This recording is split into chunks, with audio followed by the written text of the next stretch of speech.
Was there no one suspected to be from the Heart tribe? It all happened so quickly I'm not sure.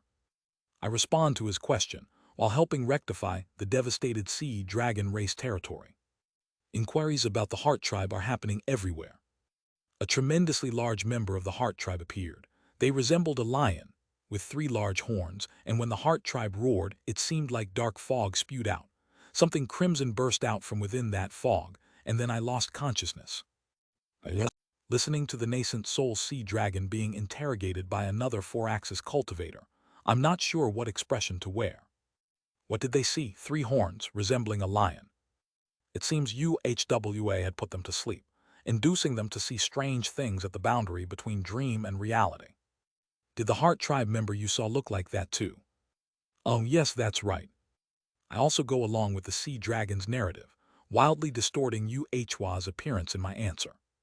The horns were large and fierce, and the face was purple. The eyes were terrifying as if lightning could strike from them. What kind of race is that? Well, it's not a characteristic of a race, but a feature of the Heart Path method, isn't it? It's said the Heart tribe's Heart Path method is profoundly mysterious. That's true. The 4-axis cultivator receives various distorted pieces of information about UHWA from me and several sea dragons, and helps heal the injured sea dragon race. Kurung Kururung. Meanwhile, a dark cloud carrying golden lightning flies towards us. Kagagugu. From within the dark cloud, a dragon with golden scales leaps down and transforms into a woman in a brown robe with golden horns. It's Gyrion. I heard there was a vicious attack by the Heart tribe. Are you all right? Moved by her concern, the sea dragon race elders respond gratefully. Yes, fortunately, thanks to the seniors from other races who came to help, it seems there was no major damage. Be careful, all members of the Heart tribe are vicious. By the way, Seo Yunhyan, come here for a moment. Jairyon, who was talking to Heavenly Being Stage Elder, calls me over. As far as I know, you've also trained in the Heaven tribe's methods. Can you read your celestial energy? Yes, I can. Is there any change in your celestial energy? There is. I wear a somber expression. Everyone has only heard rumors about the Heart tribe but has never properly faced them. Moreover, since this place is close to serving Command Arc, the heart of the Earth tribe, everyone has been complacent and never properly explained about the Heart tribe. She begins to explain to us. Listen well from now on, you must know about the Heart tribe. For the monsters that have reached a realm corresponding to the Heavenly Being stage in the Heart tribe, their abilities have the same effect as facing heavenly tribulation the moment it hits. Really? Jairyon's explanation about the Heart tribe continues, and after a while, the sea dragon race elders wear shocked expressions. The Heart tribe, beings they only heard rumors about and never properly encountered. Located near serving Command Arc, the core of the True Dragon Alliance, Cloud Heart Lake has been a place where the sea dragon race lived without significant external threats until now. The traits of the Heart tribe as described by Jairyon seem shockingly new to them, as they all look to the sky with bewildered expressions. And soon after, a look of disgust and fear toward the Heart tribe is evident in their eyes. So, when we rise in cultivation, we now have to face 2 types of heavenly tribulations. In addition to the original heavenly tribulation, an absurd one has appeared because of that Heart tribe. Yes, those who are confident in their strength and consider typical heavenly tribulations manageable just go along with it. However, those weaker ones who barely overcame their heavenly tribulations are outraged. Especially since from the nascent soul stage onwards, with each advancement through the early, middle, late, and reaching grand perfection, they face a heavenly tribulation each time. In short, they, now at the heavenly being stage, must face heavenly tribulations at each step of their cultivation advancement. Thus, the sea dragon race elders close to their next breakthrough are furiously outraged. They don't hesitate to hurl all kinds of curses at the Heart tribe, forgetting they are in front of Jairyon and the Earth tribe's 4-axis cultivators. Calm down. Those who suffered damage from the Heart tribe this time will be allowed to use the True Dragon Alliances serving Command Arc for future breakthroughs. Jairyon, the Arc-controlling envoy of the True Dragon Alliance, promised this in my name. At her proposal, the enraged dragon's eyes return to reason. There is surely a place in the lower levels of the serving Command Arc that helps when breaking through heavenly tribulation.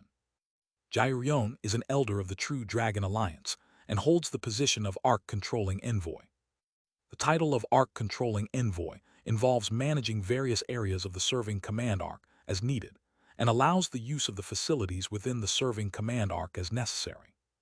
The Sea Dragon race elders express their gratitude to Jade, and I say to them with a smile, now that the Arc-Controlling Envoy has given us the opportunity to use the facilities of the serving command arc, I would like to repay this kindness by applying to assist the Arc-Controlling Envoy's work as an attendant. The Grand Leader is. My title is essentially nominal anyway, but isn't it better to be able to work for the Sea Dragon race through this opportunity? Or do the elders have a problem with me, who is the liaison between the Arc-Controlling Envoy and the Grand Prince, entering as an attendant to serve the Arc-Controlling Envoy to repay this kindness? No, not at all. That wouldn't be the case. Faced with my question, the elders reluctantly accept the proposal, despite their grim expressions.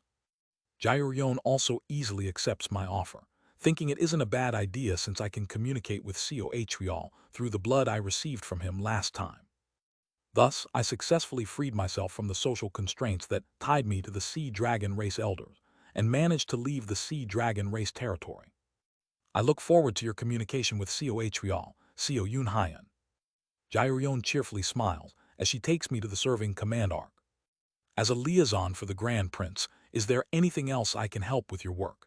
It seems a bit pointless to have followed the Arc-Controlling Envoy here as an attendant and do nothing. And then just take care of a few paperwork tasks for now, for starters. I followed her, checking her work as we descended to the lower levels of the serving command arc. I swallow hard as I look at the familiar darkness before me. Haha, are you nervous? Indeed I am. I look at the pitch-black darkness of the lowest level, the emptiness floor of serving command arc, with a tense expression. Jade, as the Arc-Controlling Envoy, primarily manages the emptiness floor, the lowest level of the serving command arc. She also mentioned she serves as the immortal beast blood fusion's host and performs duties during such events. My main job is to manage the spatial rifts in the lowest level of serving command arc. She continues to explain, while pulling out a few documents from her storage scroll for me. The serving command arc was originally an immortal treasure for traveling beyond worlds, and the lowest level is full of power for transcending worlds. Power for transcending worlds. Of course, it's now sealed and not very meaningful, but such powers occasionally cause spatial rifts in the lowest level. Those spatial rifts often lead to the lower realms. The lower realms? Yes. If not careful, those who come to the lowest level of serving command arc can accidentally fly off randomly to the astral realm or decaying corpse realm due to a mistake, so I manage the spatial rifts. Was everything all right during the immortal beast blood fusion? Of course, I was monitoring the entire space with eagle eyes during the immortal beast blood fusion, so there was no threat of spatial rifts. I remember meeting him during the immortal beast blood fusion. Given her words that the lowest level of the serving command arc is prone to connecting to other worlds, it seems I was drawn into some interdimensional space by him and faced him there. By the way, if there are spatial rifts connected to the lower realms, couldn't they be used to create a void spirit pond and be used as a flying immortal platform? I ask her after hearing the explanation about the lowest level of the serving command arc. Flying immortal platforms can't be created from such spatial rifts.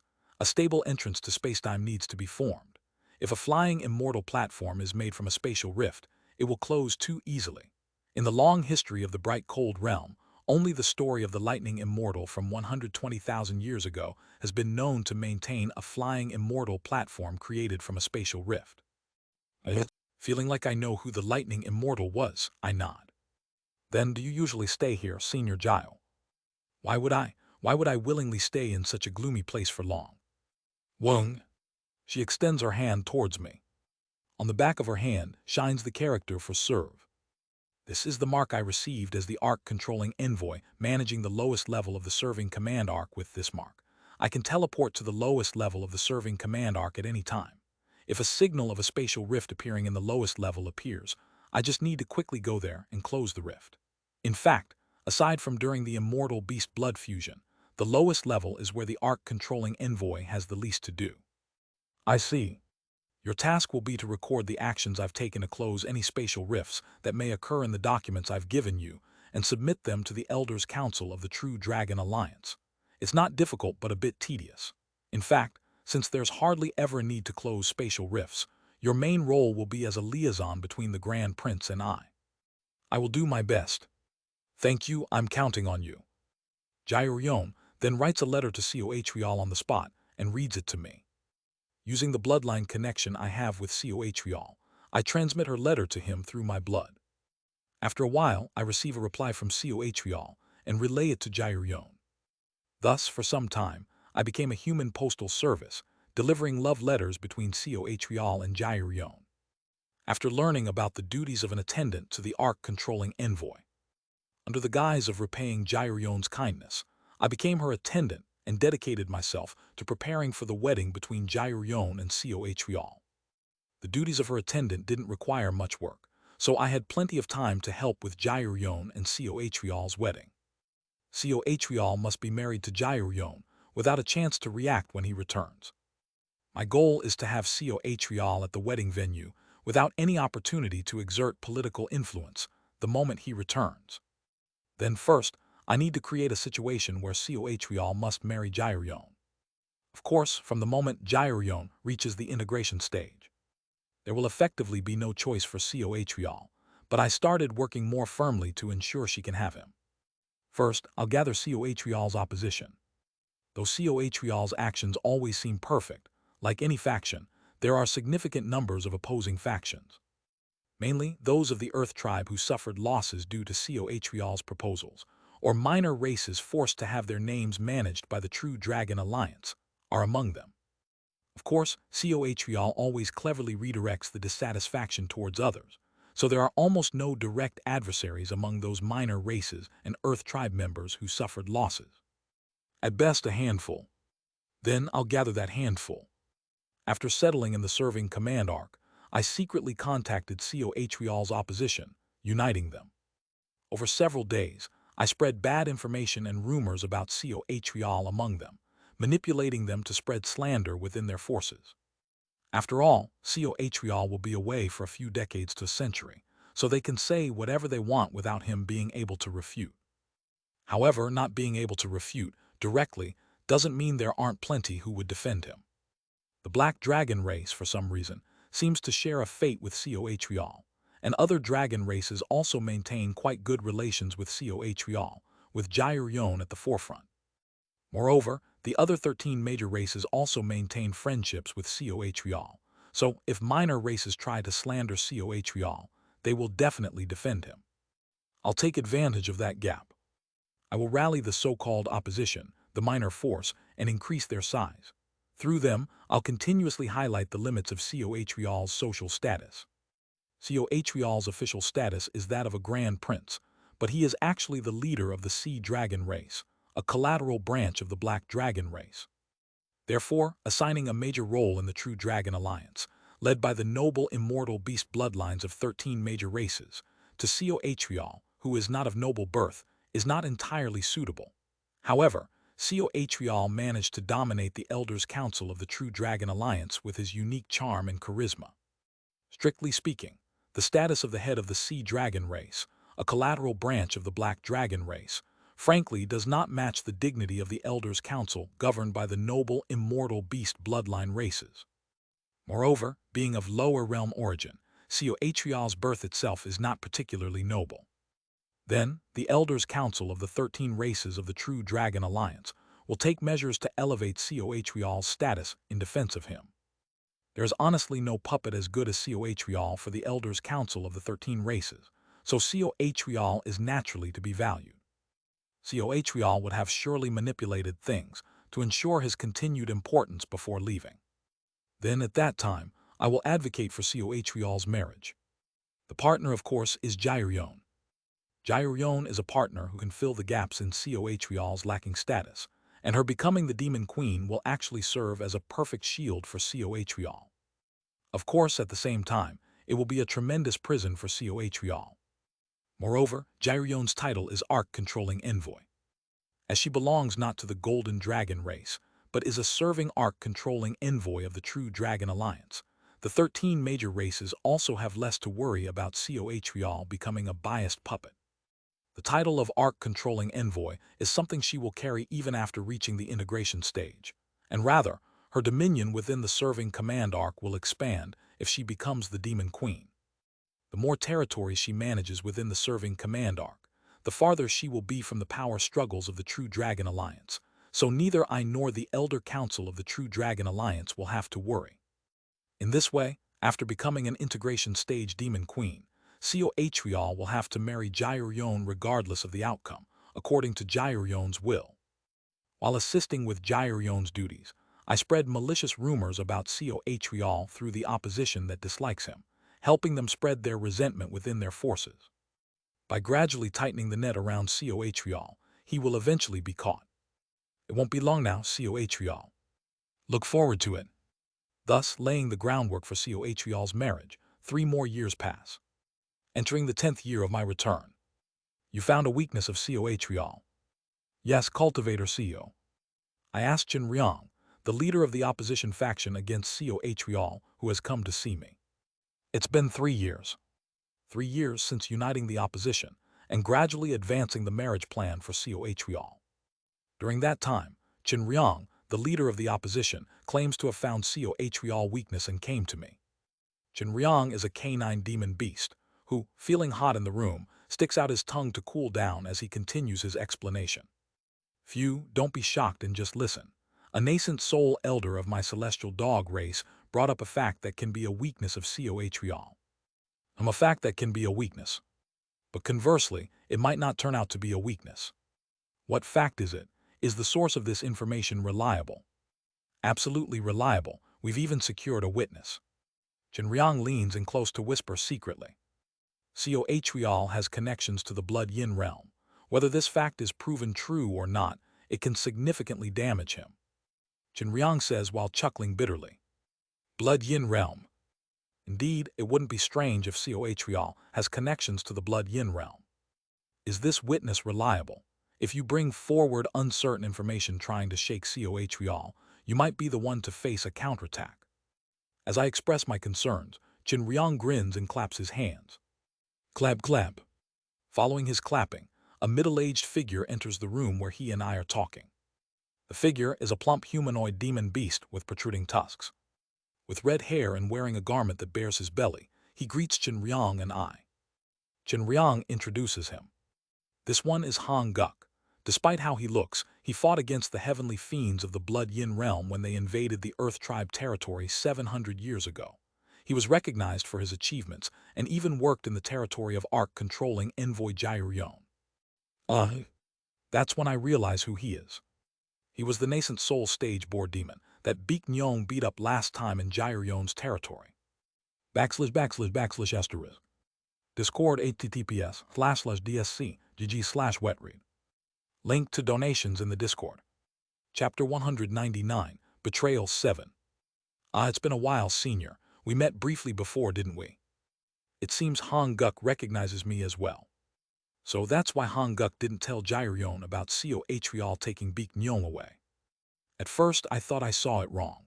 But upon further reflection, the projection technique used by the Grand Prince at that time appeared to be very similar, almost identical, to that used by the heavenly fiends of the Blood Yin realm.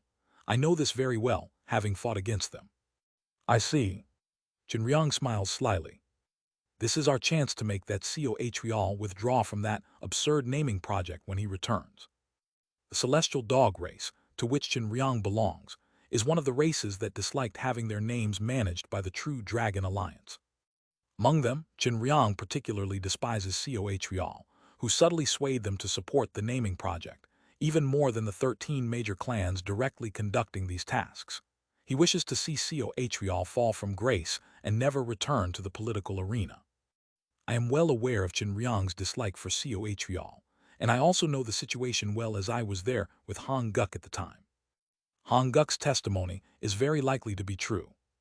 No, it is almost certain that the technique Coatreal used to summon his projection, by sacrificing his kin, was indeed from the Blood Yin realm. The situation is different from when I was the only witness. I had no influence for my words to be taken seriously when I alone was the sole witness. But now, with Chenriang, an elder of the celestial dog race, Hong Guk as a witness, and Seo Atrial's opposition putting all their efforts into proclaiming his connection to the Blood Yin realm, it can politically damage Seo Atrial significantly. Good. There's no downside for me, whether it fails or succeeds. The shouting that Seo Atrial is a spy is enough. If it fails, the mere fact that Seo Atrial is tormented by such slander due to his status as a lower realm descendant of the Black Dragon clan's side branch, the Sea Dragon race, gives me a pretext to push for his marriage. If it succeeds, pushing him as a spy of the Blood Yin realm can erase his influence within the Earth tribe. Given Seo Atrial's stature, even if he's proclaimed a spy from the Blood Yin realm, they'd likely make him swear never to contact the Blood Yin realm again, and then place him under house arrest. After all, a 4X's stage is a valuable asset. Either way, it's the outcome I desire. Good. However, as much as you dislike Seo Atrial, a single witness's testimony won't have much influence. So, do you have any evidence, Cultivator Hong? At my question, Hong Guk nods solemnly. The projection technique used by the heavenly fiends of the Blood Yin realm leaves an impact on the earth. It's not certain, but perhaps if we revisit that long spirit farm, we might find evidence. Good, order someone to collect evidence. However, just as Chenriang is about to signal someone, Hong Guk cautiously speaks up. The reason I haven't deliberately collected evidence from the long spirit farm until now is partly because I thought a dragon race grand prince wouldn't do such a thing, but also because the traces of the heavenly fiend's projection technique disappear easily when exposed to spiritual energy fluctuations, so I dared not investigate myself.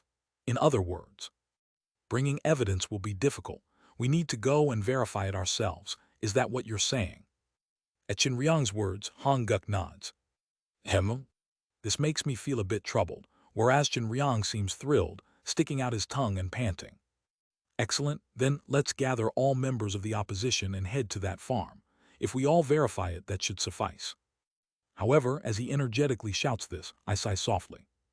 That seems problematic. Have you forgotten? The Long Spirit Farm Hong Guk mentioned is a territory bestowed by the True Dragon Alliance to the Ark-controlling envoy Jairyon. Taking a bit of soil as evidence might be fine. But for all members of the opposition, both nascent soul and heavenly being stage cultivators, to swarm there for evidence, what do you think the Ark-controlling envoy would say to that? Especially when you know the relationship between the Ark-controlling envoy and Seo Atrial. I see I was short-sighted. Let's make time later, just the two of us, to quietly verify the evidence. It would obviously be problematic if everyone from the opposition faction were to go, but it should be fine for just Chenriang and I to go and check. Thus, we decided to find a suitable time when Jairyon would be occupied with her duties as Ark-controlling envoy to search for evidence on the farm. And a month has passed since I told Chenriang to go with me to find evidence of Seo Atrial's involvement with the Blood Yin realm. From today for the next 7 nights, Senior Jiu will be organizing spatial rifts at the lowest floor of the serving command arc. Tomorrow, she will be immersed in repairing spatial rifts, so it will be the perfect time for Chenriang and me to visit her farm. Just then, as I am contemplating, twang, a familiar sound of a zither echoes from behind me. I turn around, startled yet smiling. It's been a while, UHWA. Have you been well? Suddenly appearing behind me is UHWA, the half-human, half-spider from the Heart tribe. Your mastery of the record of transcending cultivation and exhausting martial arts has improved significantly. The foundation was so preposterously intricate and detailed that it was easy to learn. Your talent must have played a part, so what brings you here? It's about my disciple. A bitter expression crosses UHWA's face. I've undone all the brainwashing that the Sea Dragon had placed on my disciple. I also succeeded in dispersing the self-hypnosis that arose due to the Sea Dragon's guidance. However, my disciple says that the Sea Dragon promised him many things. She continues her explanation. Great living conditions for the white goat race, rights as the ruling class, his treatment, the treatment of his mountain-repelling whip, and numerous rights that Beek Nyong was promised would be granted to not just him, but the entire white goat tribe. That's why he was self-hypnotized into thinking the Sea Dragon was a great being. Did he fall for Seo Atrial because of those privileges? Not just that, what Beek Nyong wants is. Yuhwa's words flow on. Do you know of Han Guk, the boar demon beast? I'm aware. Somehow, I've been hearing that boar's name quite a lot lately. Han Guk, during his time as the overseer of the Long Spirit Farm, had ordered Beek Nyong to whip his own elderly parents. But eventually, Beek Nyong's parents passed away by his own hands, following Han Guk's orders. Coatreal promised Beek Nyong that he would allow him to kill Han Guk in the most brutal way possible. She continues. Beek Nyong said that if I, in place of Coatreal, can tear Han Guk apart, he will completely let go of his feelings for Coatreal. So you've come because of Han Guk? Yes. Seeking my help for revenge. Indeed. Then, I gaze into the void, focusing on the faint flow of consciousness streaming through the air. Why didn't you tell me directly with your own mouth? Startled by my words, Yuhwa flinches and soon after, Beek Nyong emerges from the void.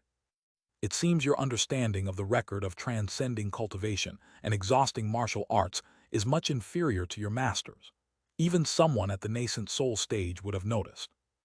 Beek Nyong is silent for a moment, then looks at Yuhwa, then back at me. I intended to tell you myself, but my master prevented me. Him? I look at Yuhwa and ask. So you didn't trust me? I do trust you, but the situation is concerning. She gives a bitter smile. I know you've been in contact with Coatreal's opposition faction, and they need Han Guk. That's correct. So, thinking you might turn against us since you also need Han Guk, I had prepared my disciple for an escape if necessary. It seems that was unnecessary. Just with the time you and I have spent learning the record of transcending cultivation and exhausting martial arts, there's a difference. Naturally, teaching that guy the record would obviously make him full of holes in my eyes. My oversight. I look at the master-disciple pair and ponder over what to do about Han Guk.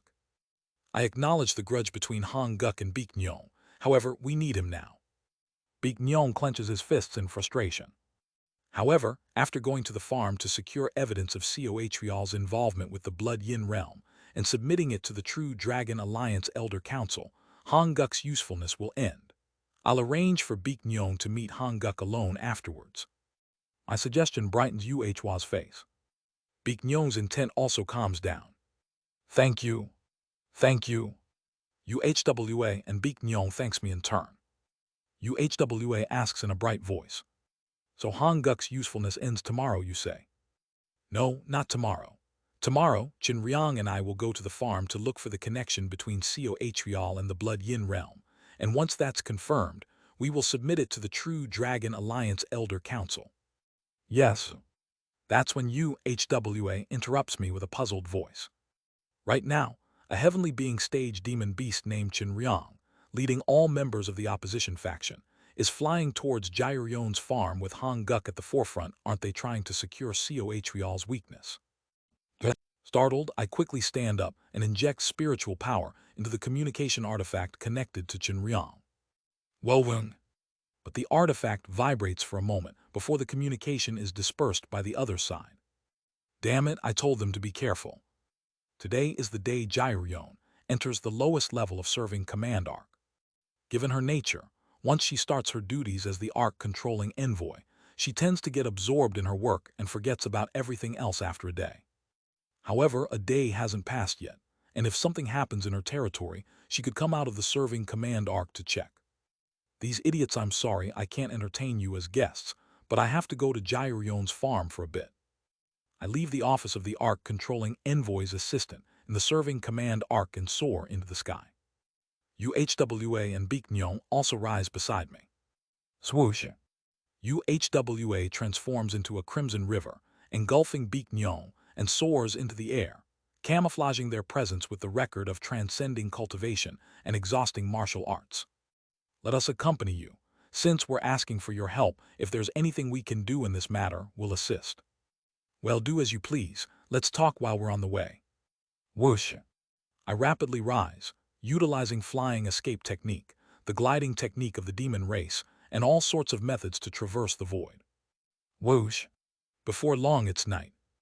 In the middle of the night, Jairion's territory and the Long Spirit cotton farm began to come into view beyond the mountain range. TSSSSS.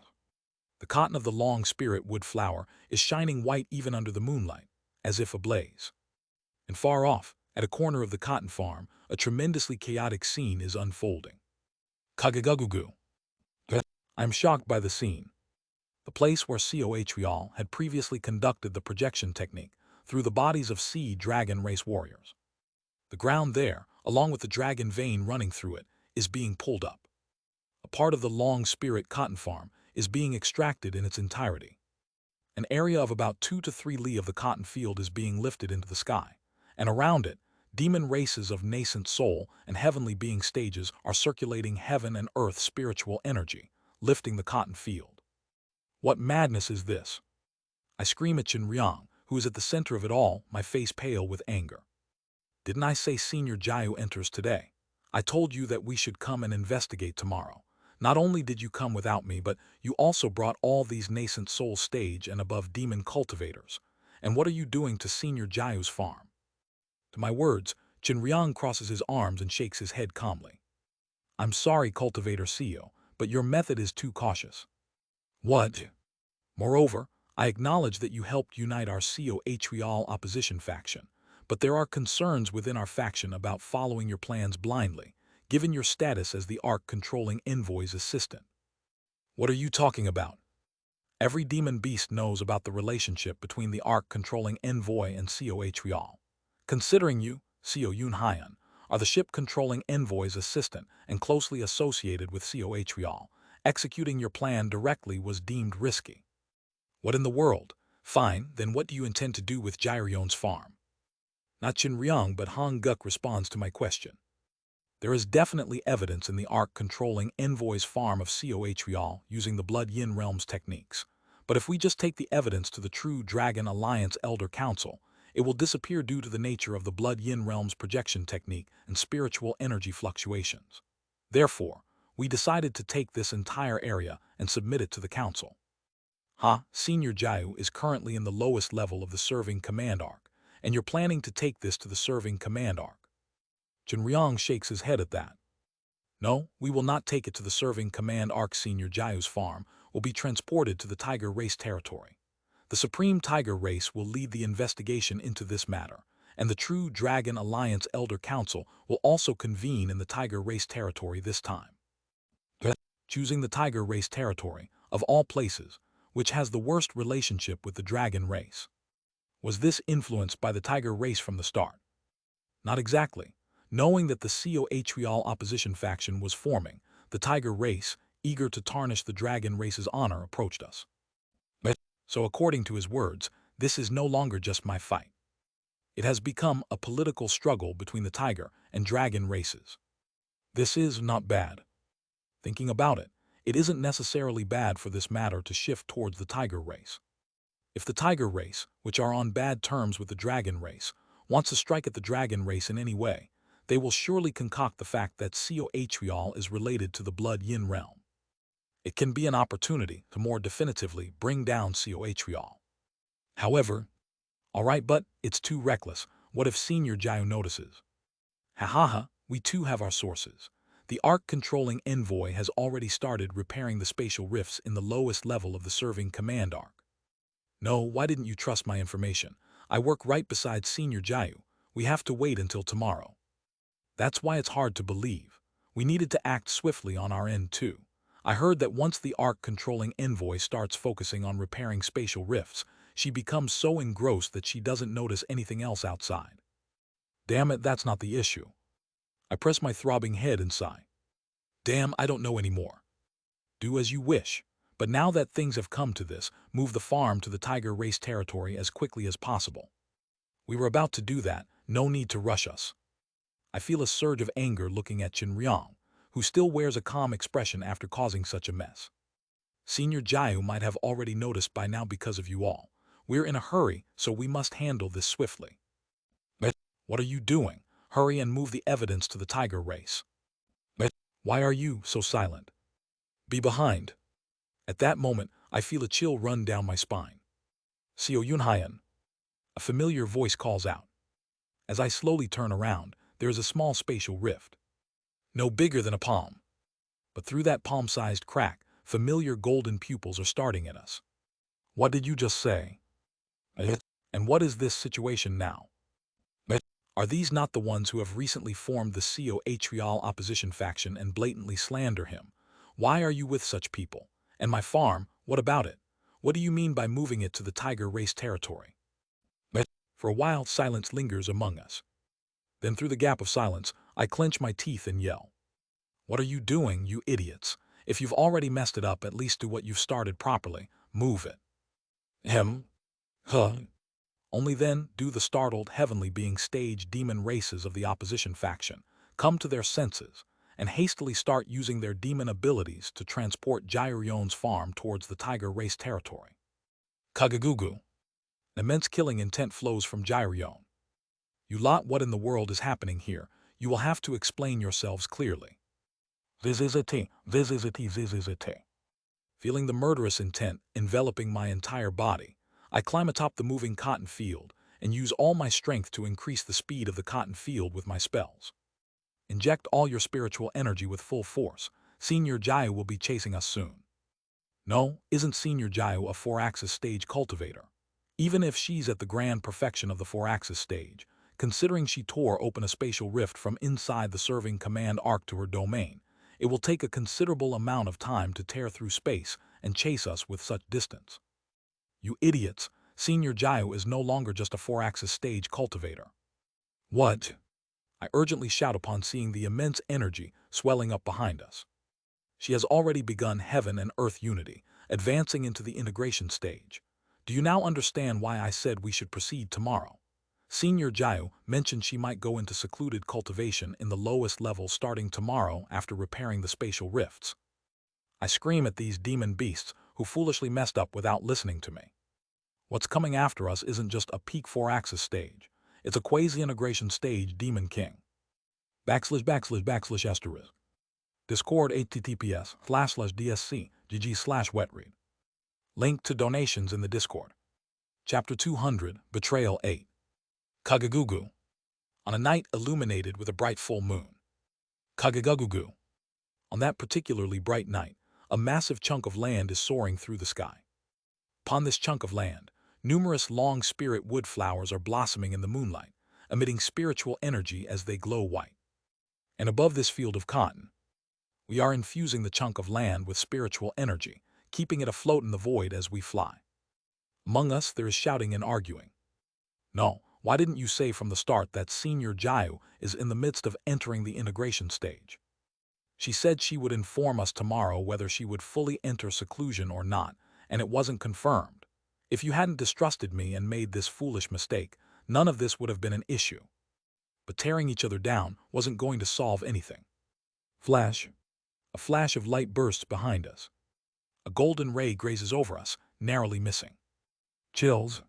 Feeling the hairs on my back stand up, I pour even more spiritual energy into the farm, hastening our flight. From afar, from behind, Jairion is exhaling her breath towards us. The thickness and precision of the beam she exhaled seems to grow thicker and sharper as time passes. The reason is simple. The spatial rift is nearly open. Once the spatial rift fully opens, a quasi-integration stage golden dragon beyond the 4-axis stage will come flying. There are no 4-axis stage cultivators here. The majority are at the heavenly being stage, with Chenryang, the highest in cultivation, only being at grand perfection of the heavenly being stage, not even at the 4-axis stage. Damn it, what do we do now? This is all your fault, you half-wit dragon race scum. Just shut up for a moment. Clutching my throbbing head, I push Chenryang aside and plunge my hands into the ground. Avoiding the area where Co-Atrial's involvement with the blood yin realm is evident, I start infusing the entire landmass with spiritual energy. Kagagugu. Following the formulas of thousand lustrous forests sea, the roots of the long spirit wood flowers dig deep into the earth. Beneath the surface, the roots of the flowers form circuits reminiscent of the Mad Lord, embedding deeply into the soil. In half a moment, I can transform this landmass into a flying artifact capable of high speed. What? Buy me half a moment. Senior Jayu will descend upon us soon. Damn, understood. Chenryang, biting his lip as if realizing there is no way out, commands the opposition faction to gather heaven and earth spiritual energy towards where Jairyun is firing her beams. Sweating profusely, I hurry to convert the clumps of earth into a flying artifact. Kagagugu. Simultaneously, a terrifying wave of spiritual energy roars from behind. A golden light flickers in the distance as if ablaze. Jairyun has finally succeeded in crossing the spatial rift from the lowest layer of the serving command arc to reach us. Stop right there. Ziyang. At her command, from thousands of li away, the entire heaven and earth spiritual energy ripples and halts the chunk of land flying through the void. However, as Qinryang and the other heavenly being demons attack in all directions, manipulating the heaven and earth spiritual energy, the chunk of land begins to move again. Flash. Far away, the golden light flickers again. As I am transforming the entire landmass, I glance back momentarily. Woven. Within golden twilight, a gold-colored silkworm-like creature raises its body from a place that must be about 3,000 li, approximately 1,242 km, away.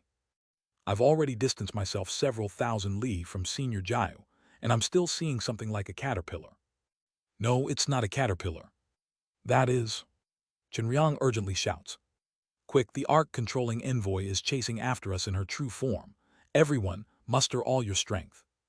It's Jairyun's true form. Flash. Once again, a golden beam shoots towards us. This time, it neither brushes past us nor is its thickness ambiguous. A beam thick enough to encompass the entire cotton plantation of about 3 li in diameter is shot precisely at our location. Qinryang and heavenly being stage demon beasts hastily create barriers with all their might, infusing the ground with spiritual energy to increase their speed. The golden light arrives right behind us, spewing brightness as if to engulf us all. And the next moment, modification complete. The cotton plantation moves, and the land beneath it transforms. The chunks of land move at my will, and through the roots of the flowers, taking on a shape. It's the face of General Seo. Soon after, the landmass holding the cotton field transforms into the giant head of General Seo and begins to fly through the sky. General Seo evade. Flash. The landmass, transformed into the head of General Seo, nimbly evades Jairyun's breath, allowing us to avoid being obliterated by her ray in one strike. Everyone, move to the positions I designate. Having transformed the entire chunk of land into a flying form of General Seo in a short time, I point out where to infuse spiritual energy, urging the nascent soul stage cultivators. The nascent soul stage demons follow my command, infusing energy into their respective areas, and the head of General Seo blazes through the night sky with its gaze alight. Simultaneously, the glowing worm-like entity moves from thousands of li away. Jairyun is in pursuit.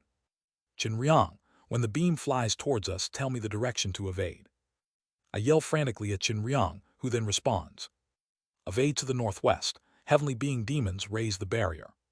Following Qinryang's commands, I turn the head northwest, and the heavenly being stage demons gather heaven and earth spiritual energy to erect barriers again. Once again, the golden beam barely misses the barrier set up by the demon beasts. Since it merely grazes by, the only burden on the heavenly being stage demons is the aftermath. However, even the aftermath of the beam emitted by Jairyun is enough to completely collapse the formation and barriers of the heavenly being stage demons. The Supreme Tiger race is located to the north of the True Dragon Alliance. The remaining distance is about 6,000 li. If only we can reach there in time. Light bursts from the back of General Seo's head, and we gradually speed up. But gradually, the size of that caterpillar is growing larger. To the true north, heavenly beings set up barriers. Again, I turn the head to the true north and repel Jairyun's attack. On that moonlit night, I exert all my strength to flee from Jairyun, managing to deflect her assault. However, as expected, the difference in our realms ends everything. Kagagugu. The gap between us, previously spanning thousands of li, closes in an instant. Her massive dragon body, the size of a small mountain range, suddenly blocks our path. Huh? I let out a hollow laugh, and Qinryang too wears a look of resignation. Kagagugu. Jairyun, having scrutinized us solemnly in her true form for a moment, transforms back into her human form and appears at the center of the cotton farm. Seo Yunhyan and all of you. Her stern golden pupils scan everyone. What exactly are you doing? She is tremendously furious. Her vertically slit pupils tremble with rage, and the heaven and earth spiritual energy vibrating around her signals imminent danger. Damn it! It's over. Tell Gyrion that Coatreal was associated with the blood yin realm. She will never believe it. Jinryang asks me with a trembling voice. Cultivator Co, what should we do? If we tell the truth that we initiated this to eliminate a threat for the Earth tribe, perhaps we might receive some consideration. What nonsense is this? It's unbelievable. No, there is a possibility she might believe it. If Jinryang and I had carefully secured the evidence and then gone through the proper procedures to have Gyrion verify it, she couldn't have ignored it. Gyrion loves Coatreal, but the fact that Coatreal is colluding with the blood yin realm makes him a public enemy of the bright cold realm, forcing her to acknowledge it with tears in her eyes. But what is this? This foolish Jinryang had trespassed on Gyrion's private property without permission, attempting to steal her property and take it to the tiger race, which is not on good terms with the dragon race, and got caught in the act. To say in this situation that Coatreal is related to the blood yin realm, and that's why we were extracting evidence from Gyrion's private property to bring it to the tiger race. As if Gyrion would believe that. 'Tis dusk. Currently, Gyrion has transformed into her human form, but her entire body is covered with golden scales, making her look more like a snake person than a human. Her teeth are also protruding, and her pupils are slit vertically, showing her murderous intent. The antlers sprouting from her forehead shine more brilliantly than ever, emitting golden light. She is extremely enraged, and when Jinryang asks me, her gaze turns towards me. Damn dog. Even if the Jinryang right now will be different from the Jinryang in the next cycle, I still feel the urge to split his head in two if I can go back.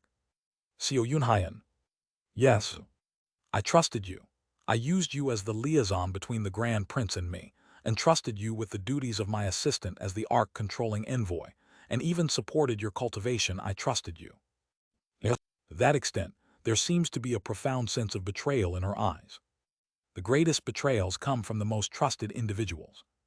Seeing the look in her eyes, I realize I can't make any excuses. Let's admit it. No excuses. Gyrion had shown considerable favor towards me until now. In front of her, I have no desire to wag my tongue. What follows is beyond my imagination. Explain the situation. Her vertical pupils focus on me. I have trusted you until now, so I will trust you once more. Explain the situation properly. If it is a plausible explanation, I will believe you. Even if this is the last time we see each other, I will trust you once, so speak. Yes. Truly, she is a shining being in a different sense from Azure Tiger Saint. Despite her terrifying appearance, covered in scales and emitting a fierce murderous aura, I see in her a thread of trust towards me that she hasn't yet let go of. I'm sorry. I apologize to her inwardly. Until now, I had been plotting against Coatreal using her. But maybe she wasn't someone to be used in such struggles. I suddenly feel ashamed of myself for manipulating and deceiving her. Yeah, let's confess. About Coatreal from the beginning to the end. Despite showing such an unbelievable side of myself, her willingness to trust me one last time makes me rather disclose the truth openly. We undertook this action to investigate Grand Prince Co. Grand Prince Co. Grand Prince Co is in fact. And just as I am about to reveal the truth about Coatreal. In fact what? Tab tab. A chilly grip, friendly yet firm, pats my shoulder from behind. Chills? Why so soon? Wearing a blue long robe and sporting jade-colored horns, a beautiful young man emerges from behind me, stroking my head. What? Why? Why is it that this moment feels more terrifying and chilling than when I was being pursued by the Mad Lord in a previous cycle? Coatreal has returned. Alive. And Gyrion hastily begins to touch her face. The scales that had fully emerged on her face recedes, transforming her back into her complete human form. She, with a flushed face, asks Coatreal. You came back quickly. Last time you sent a letter to Seo Yunhyan, it said it will take a couple decades more. There seems to be a misunderstanding. Could it be that Seo Yunhyan somehow tampered with the letter? No, that's not it. Coatreal smiles gently and embraces Gyrion. From the beginning, I never left for another middle realm. Plop. No. In the next moment, Coatrial's hand pierces through Gyrion's heart. It's a sad truth, Senior, but Coatrial continues to speak, while tenderly stroking Gyrion with his other hand. If I were to honestly tell you one thing, I have never once spoken the truth in front of Senior. What? From the beginning, I never left the True Dragon Alliance's territory. I stayed at the Black Dragon King's residence and completed my cultivation. Gyrion trembles in incomprehension, and Coatrial turns to me and smiles faintly. And in fact, secretly, without Senior's knowledge, I sent a clone to the lower realm through the serving command arc's lowest level because I was worried about you. Puff. Coatrial withdraws his hand from Gyrion's heart and approaches me. It was truly surprising. From the traps left in the Sea Dragon Palace to my dear Ran and the serving command palace and the Black Castle, everything was smashed to pieces. Even the watchdog I had painstakingly raised to find out it was all destroyed by your hands. Now then. As Coatrial slowly approaches me. Coatrial, you. From behind Coatrial, exerting a pressure akin to the integration stage, Gyrion gets up while regenerating her heart. Why to me? And in the next moment, crack, Coatrial grabs her and slams her to the ground. Crash. A rain of blood showers on the cotton field. Blood spurts from Gyrion's body, dyeing everything around. The once white cotton field turns red. Crunch. Coatrial, with a sinister smile, stomps on Gyrion's neck with his foot. Gyrion seems to attempt resistance, but somehow she fails to push Coatrial away. Do you, Senior Gyu, who has accumulated power through the heterodox Axis Foundation and has not even reached the integration stage, really hope to resist me, who built up the orthodox Axis Foundation? You, how?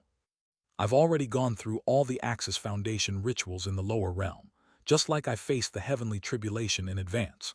Although I couldn't properly accumulate the Axis due to the lack of spiritual energy, it was easy to do so under the Black Dragon King with the help of Miss Hycio. From Coatrial, the aura of the four-axis stage grand perfection is felt. However, the oppressive aura he emits is more than that of ordinary integration stage grand cultivators. Coatrial was definitely not merely at the grand perfection four-axis stage, even after 1,000 years. He was merely hiding his true skills after reclaiming the title Sea Dragon King 1,000 years later. He was, at the very least, an entity at the integration stage. Coatrial gives me a cold smile. In the Sea Dragon Palace, the Serving Command Palace, the Black Castle, and the Ascension Path, I had already performed all the rituals in advance. There was no need to foolishly gather the 5 elements. The reason why heterodox methods flourish is due to a lack of understanding in building the axes with the 4 divine beasts and 4 directions as the 4 axes. Coatrial walks towards me again, after stepping on Gyrion's neck for a while. Just as the 5 middle realms symbolize the 5 blessings, and not the 5 elements, the axes to be built in the 4-axis stage also correspond to them. Crack. Coatrial's grip lifts me by the neck. I try to resist, but Coatrial in front of me emits an aura akin to that of an integration stage cultivator. Nether Ghost signifies longevity, purple gold is wealth, ancient force is health, true devil is love of virtue. There's no need to gather the energy that becomes the axis power from the 5 elements. If you properly understand the symbols of the 4 middle realms and build the proper, orthodox axis with the approach of understanding before breakthrough, it doesn't take that long. His tone seems probing, as if asking if I knew it too. Of course, this method too can only be attempted by someone who has walked that path once before. Crunch. Coatrial, with his sharp vertical pupils, presses closer and asks me. Reaching the nascent soul stage in just 7 years, it never made sense to me no matter how much I thought about it. After visiting the lower realm, it became clear. You're not a genius. You must have fallen from that realm, or perhaps from an even higher one. Coatrial, still with his kind smile, asks me, who exactly are you, Taoist CEO? // Discord https://dsc.gg/wetread. Link to donations in the Discord. Authors Q&A 3. Discord https://dsc.gg/wetread. Link to donations is in the Discord. Authors Q&A 3. Questions about Tremendous. Q. What's your gender? A. Tremendous. Q. Do you listen to music while writing? What do you listen to if you do? A. I think the op of JoJo Part 6 is amazing. I listened to the op of the last episode of JoJo Part 6 when I run into a writing block. Kim Young-hoon. Q. What's the current relationship between Young-hoon and the fox? How many children do they have? A. It's closer to the relationship between an athlete and a punching bag. Q. Can the fox left with Young-hoon shapeshift into a human? A. Yes. Q. Does Young-hoon teach the fox martial arts? A. It's a spoiler but a small spoiler, so yes. Q. Will Young-hoon's heavenly tribulation when he reaches third manifestation be faster than light? A. Sure. Q. Did you know that people really want to see Young-hoon again? I think people are more interested in him than love interests. A. My producer always asks me when he will come back too. Lol, I am waiting for that day as well. Q. I think you said that Kim Young-hoon's cultivation talent was not very good, but if he ascends, will his cultivation naturally increase with age, taking care of his lifespan? Or is that difficult because of his 5-element spiritual roots? A. Yes, that's possible. However, Young-hoon will have a difficult time reaching core formation and beyond on his own, no matter what. Q. How far into chi refining did Young-hoon reach when he became a cultivator after being defeated by cultivators? A. 6-star. Q. What's the trap that the Mackley clan left for Young-hoon as they admitted him to their clan after the Palace of Heavenly Demons was destroyed? A. It was something like the summoning wind, dragon transformation. Q. Did Young-hoon of the 9th cycle die due to spatial pressure, or did he reach somewhere like Seo Yoon-hyun thought? A. Schrodinger's Kim Young-hoon. Q. Are the only Kim Young-hoon who can be called Young-hoon Hyung-nim by Seo Yoon-hyun, the Young-hoon of 1st and 2nd cycle? A. Yes for now. Seo Yoon-hyun. Q. If Seo Yoon-hyun becomes a 3rd stage heart tribe spy and uses the heavenly tribulation attack, will the heavenly lightning be formless and ignore defense? A. Yes. Q. UHWA transforms into a sunset-colored river, but can Seo Yoon-hyun transform as well, since he is at the 2nd stage of manifestation as well? A. That's the characteristic of UHWA's treading heavens, so it is difficult for Seo Yoon-hyun. Q. Is Seo Yoon-hyun tech illiterate? He was unable to use Excel despite being a deputy manager. A. To be honest, it was based on my experience of being too incompetent to use the sum function. Q. Out of all of the masters so far, who is the closest to being Seo Yoon-hyun's true master? A. This might be unexpected, but it is Buck Hyung HWA. The reason will probably come out at the latter part of the story.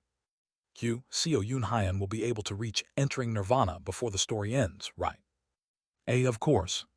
Q. Chungmun Ryong and Azure Tiger Saint kinda seem closer to mental support, while all the really helpful stuff seemed to come from Yuan Li, Mad Lord, and Seo Hreal.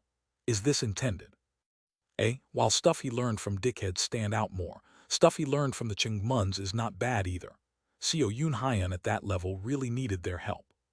Q. Seo Yoon-hyun will receive a badass, esteemed 1 title when he reaches star-shattering level, right? A. Of course. Q. Sensei, I have a question. How big is Seo Yoon-hyun's dick? A. Seo Yoon-hyun has the hidden power of the dragons. Q. Can Seo Yoon-hyun play at being a real genius instead of fake genius if he goes to the Black Ghost Valley? A. If he goes to the Black Ghost Valley, it's no longer playing at being genius.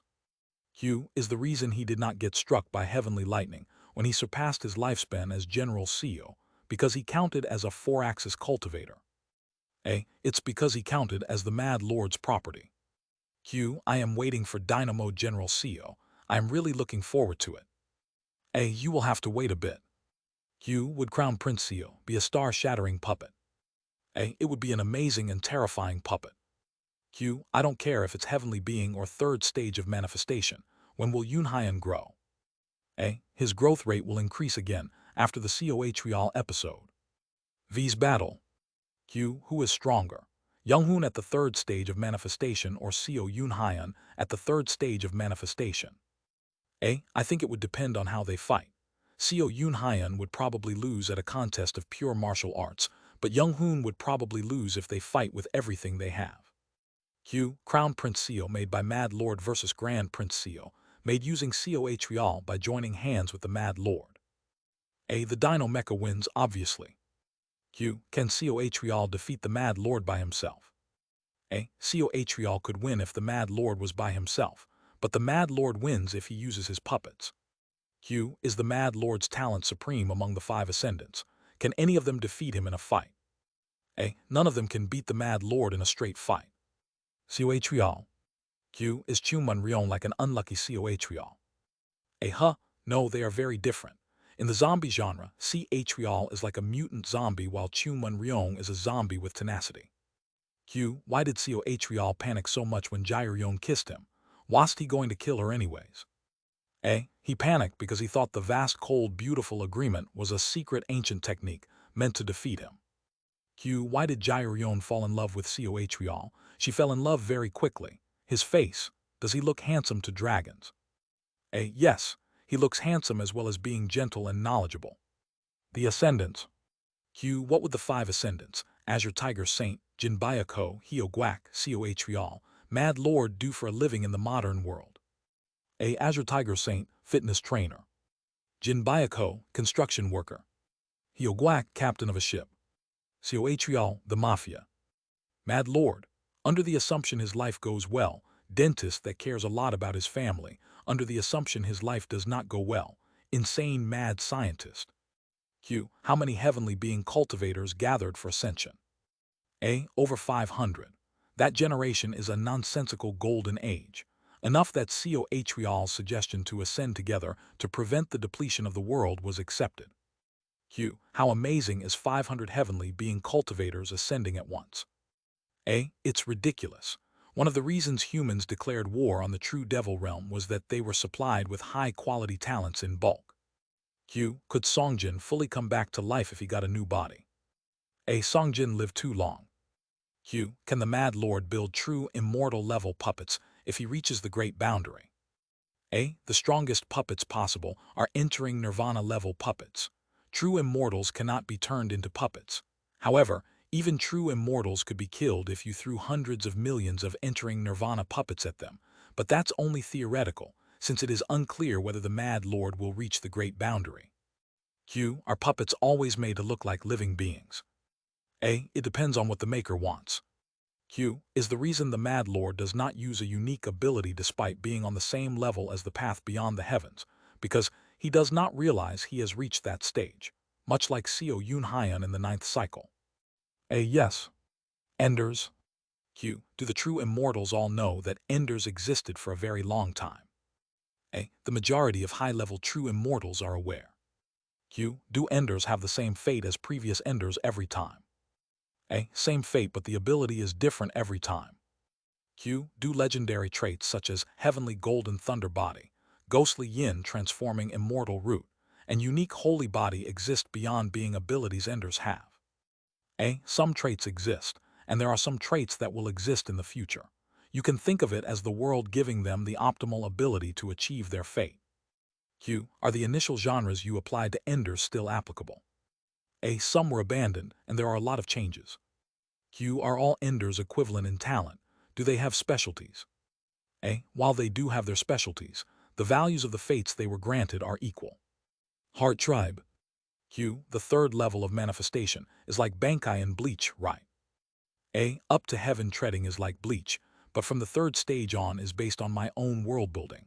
But there is no such thing as a truly original work, so I may have been unconsciously inspired by other works. Q. Do Heart Tribe members usually not go through 5 energies, converging to the origin and ultimate pinnacle?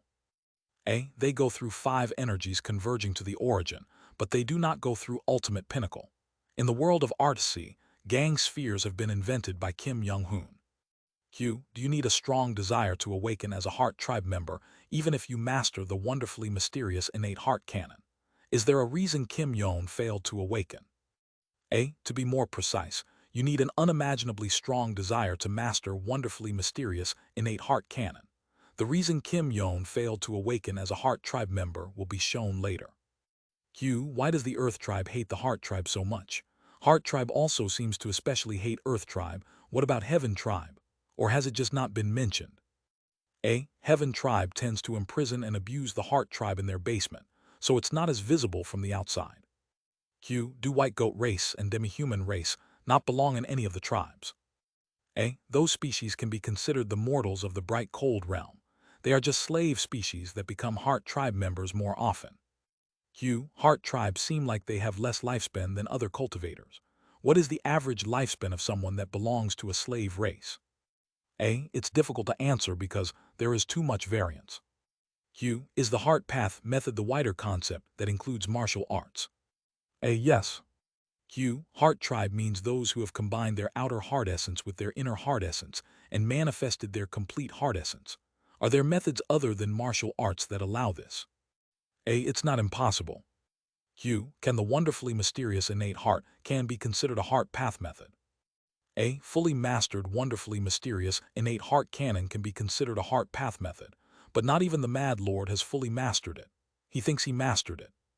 Q. UHWA said that the first stage of manifestation can be reached by integrating the outer heart essence with the inner heart essence. Is consciousness and the color of intent the outer heart essence? A. You can think of it that way. Q. What's the relationship between sacred master Beek Woon and the heart tribe? It does not appear to be bad, given how Jang Ik follows her orders. A. It's like the relationship between the Ottoman Sultan and the Barbary pirates. While not officially acknowledged, it is beneficial to sacred master Beek Woon for the heart tribe to exist. Q. What's the proportion of the slave races in the bright cold realm who cannot even attain chi refining? A. About 30%. Q. Is the heavenly tribulation added by heart tribe spies one per person, or can they add it multiple times? A. One per person, but sneak attacking and running away adds one as well.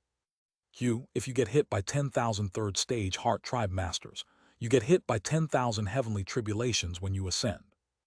A. Yes. That's why every race of the bright cold realm is frantically trying to exterminate the heart tribe. Q. Is there no way to remove heavenly tribulation added by heart tribe attacks? Do you have to get hit by it? A. You have to use true immortal treasures such as the heavenly lightning banner or do a very expensive ritual. There are more people willing to tank the tribulation than those willing to pay that price. Q. Other than the 10,000 heavenly being level members of the heart tribe, does the heart tribe alliance have 4-axis and integration stage members as well? A. Yes, but overwhelmingly less than heaven and earth tribes. Q. What stage of manifestation is Jang Ik at? A. 2 stages higher than the 3rd stage of manifestation. Q. I really hope the name of the 3rd stage of manifestation is not beyond heaven beyond the path. A. There's already hints about the name of the 3rd stage. Female characters. Q. Can Jairyon be a love interest as well? A. But she kissed Seo Atrial. Q. What happens to Jairyon without Seo Yunhyan's interference? Does Seo Atrial still betray her? A. Nobody remembers her name after 1,000 years. Q. Can Jairyon be happy, please? A. I think of Jairyon as Seo Ran of the Middle Realm. She will be happy probably, eventually. Q. Will Yunhyan save Jairyon later? A. Yep. Q. Can you please make love interests as attractive as Jairyon? Why are all the confirmed heroines so unattractive? A. Sorry, I was bad at writing female characters back then. Q. Did Jairyon die to UHWA in previous cycles? A. UHWA was fated to die by Seo Atrial while saving Beeknyon. Jairyon also died to Seo Atrial. Q. Can UHWA be a love interest? Spiders are totally worth it. How can you not love Heart Tribe Spider Mama? A. I considered making UHWA a love interest because I personally really like her. However, narratively, she cannot be a love interest. Q. Could UHWA's race swing across buildings like Spider-Man if they existed in the modern world? A. Yes, it's possible. However, UHWA's race are peace-loving musicians, so they would do street performances more than playing Spider-Man. Q. Please make a mention in the story that Kim Yeon is pretty. A. Of course she's beautiful, but I probably won't write it in the story.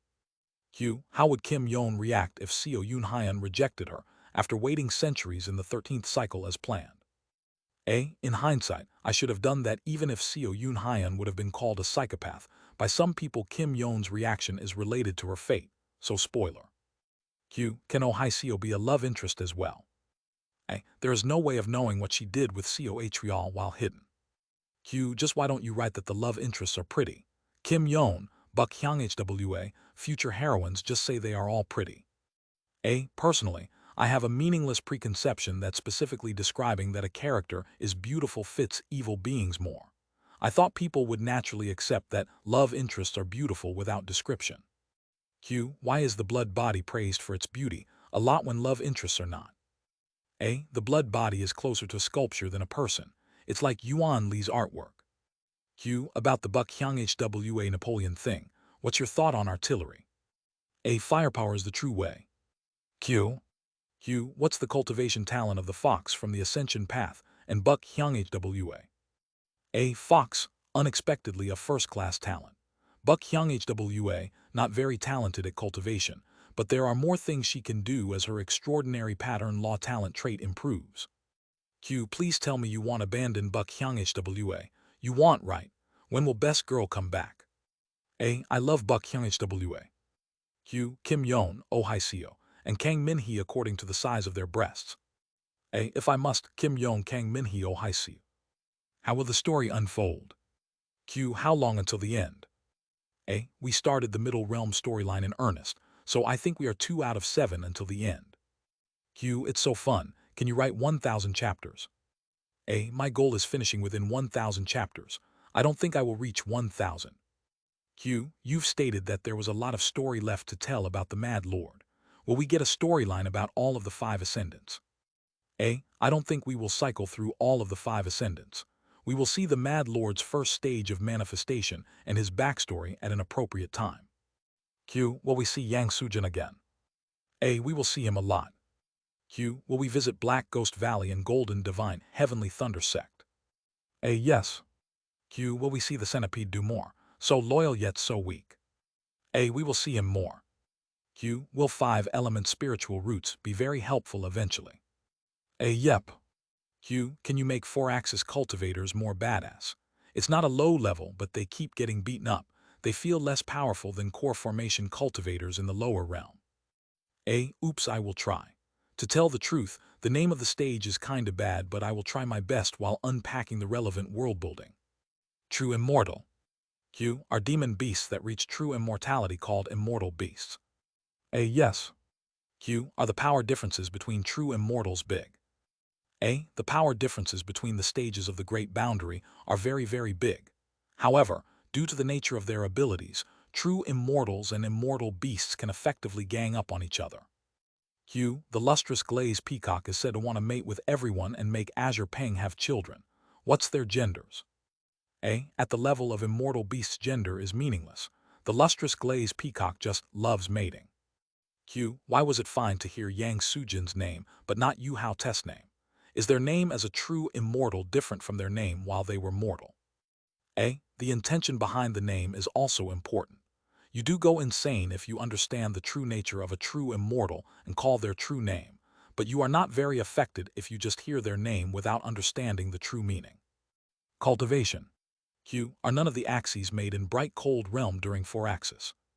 B. Majority of bright cold realm cultivators make their axes in bright cold realm by gathering a lot of 5-element spiritual energy or by softening great dharma treasures. Co Atrial was pretending to leave to other middle realms to gather a higher quality of energy. Q. Does Earth Tribe not care about the quality of their spiritual roots, since they gather up turbid heaven and earth spiritual energy and refine it with explosions? A. They do not. If they survive the explosion, they grow, and if they are too weak, they die from their dantian exploding, so it is purely the survival of the fittest. Q. Even Earth Tribe cultivators seem to do rituals for their axes in the 4-axis stage. Is this different from what Heaven Tribe cultivators do to raise their cultivation? A. The rituals at 4-axis are not aimed at the heavens. Q. Do Earth Tribe cultivators control all of the 5 elements? A. Heaven Tribe cultivators control every element as well after late nascent soul. However, they are inferior to Earth Tribe cultivators at the skill of controlling all 5 of the elements at once. Q. Can the Mad Lord make true star-shattering puppets if he reaches star-shattering himself or picks up a corpse of an esteemed one? A. The corpse of an esteemed one will not work. It is impossible without the Mad Lord himself reaching star-shattering. Q. The rarity of stages seem to be set up so that chi refining of the lower realms corresponds core formation of the middle realms. Chi building corresponds to nascent soul, core formation corresponds to heavenly being, nascent soul corresponds to 4-axis, heavenly being corresponds to integration, with stages above being incomparable. Is this right? That seems right. Q is making 4-axis axes by using the 5 elements also heterodox axis foundation. The orthodox and the heterodox are decided by the method, rather than the ingredient. Building your own axis with rituals, orthodox. Taking from someone else, heterodox. However, the way Coatrial is doing is the correct method, and it's the other 4-axis cultivators that are building their axes the wrong way, which means the difference between the methods is not greatly meaningful for them. Q does the power at the integration stage depend on the method the cultivator used to build the axes? Yes. How one cultivated during the 4-axis stage decides the stability at the integration stage. Q did Sacred Master Beak Woon build her axes the orthodox way? Yes. Q is understanding before breakthrough better than cheating your way up, slower but more powerful? Yup. Q, the founder of the Yin Soul Ghost incantation only being able to create 108 curses, while Seo Yun Hyan is able to create thousands, is a bit lame. Is Seo Yun Hyan special, or was the founder just not very good at it? The founder of the Yin Soul Ghost incantation understood pain via self-harm, understanding human pain to be physiological. The founder did not study mental pain very much, so Seo Yun Hyan managed to surpass the founder. Etc. Q, since this is a Xianxia novel, the setting is Eastern in nature with Eastern characters, but does Western culture and Western characters exist in your setting? If so, will this be relevant? Common sense would dictate that to be the case, but since this story is Xianxia and Eastern fantasy, I am reluctant to do so. So they will not show up even if they exist. Q, what is the most delicious dish at the Bright Cold realm? Full course meal of devil race meat, prepared by human race chefs of Bright Cold realm. Q, is the webtoon adaptation going well? I am terrified. I am receiving the storyboard, and I am also nervous, but the character sheet looks great.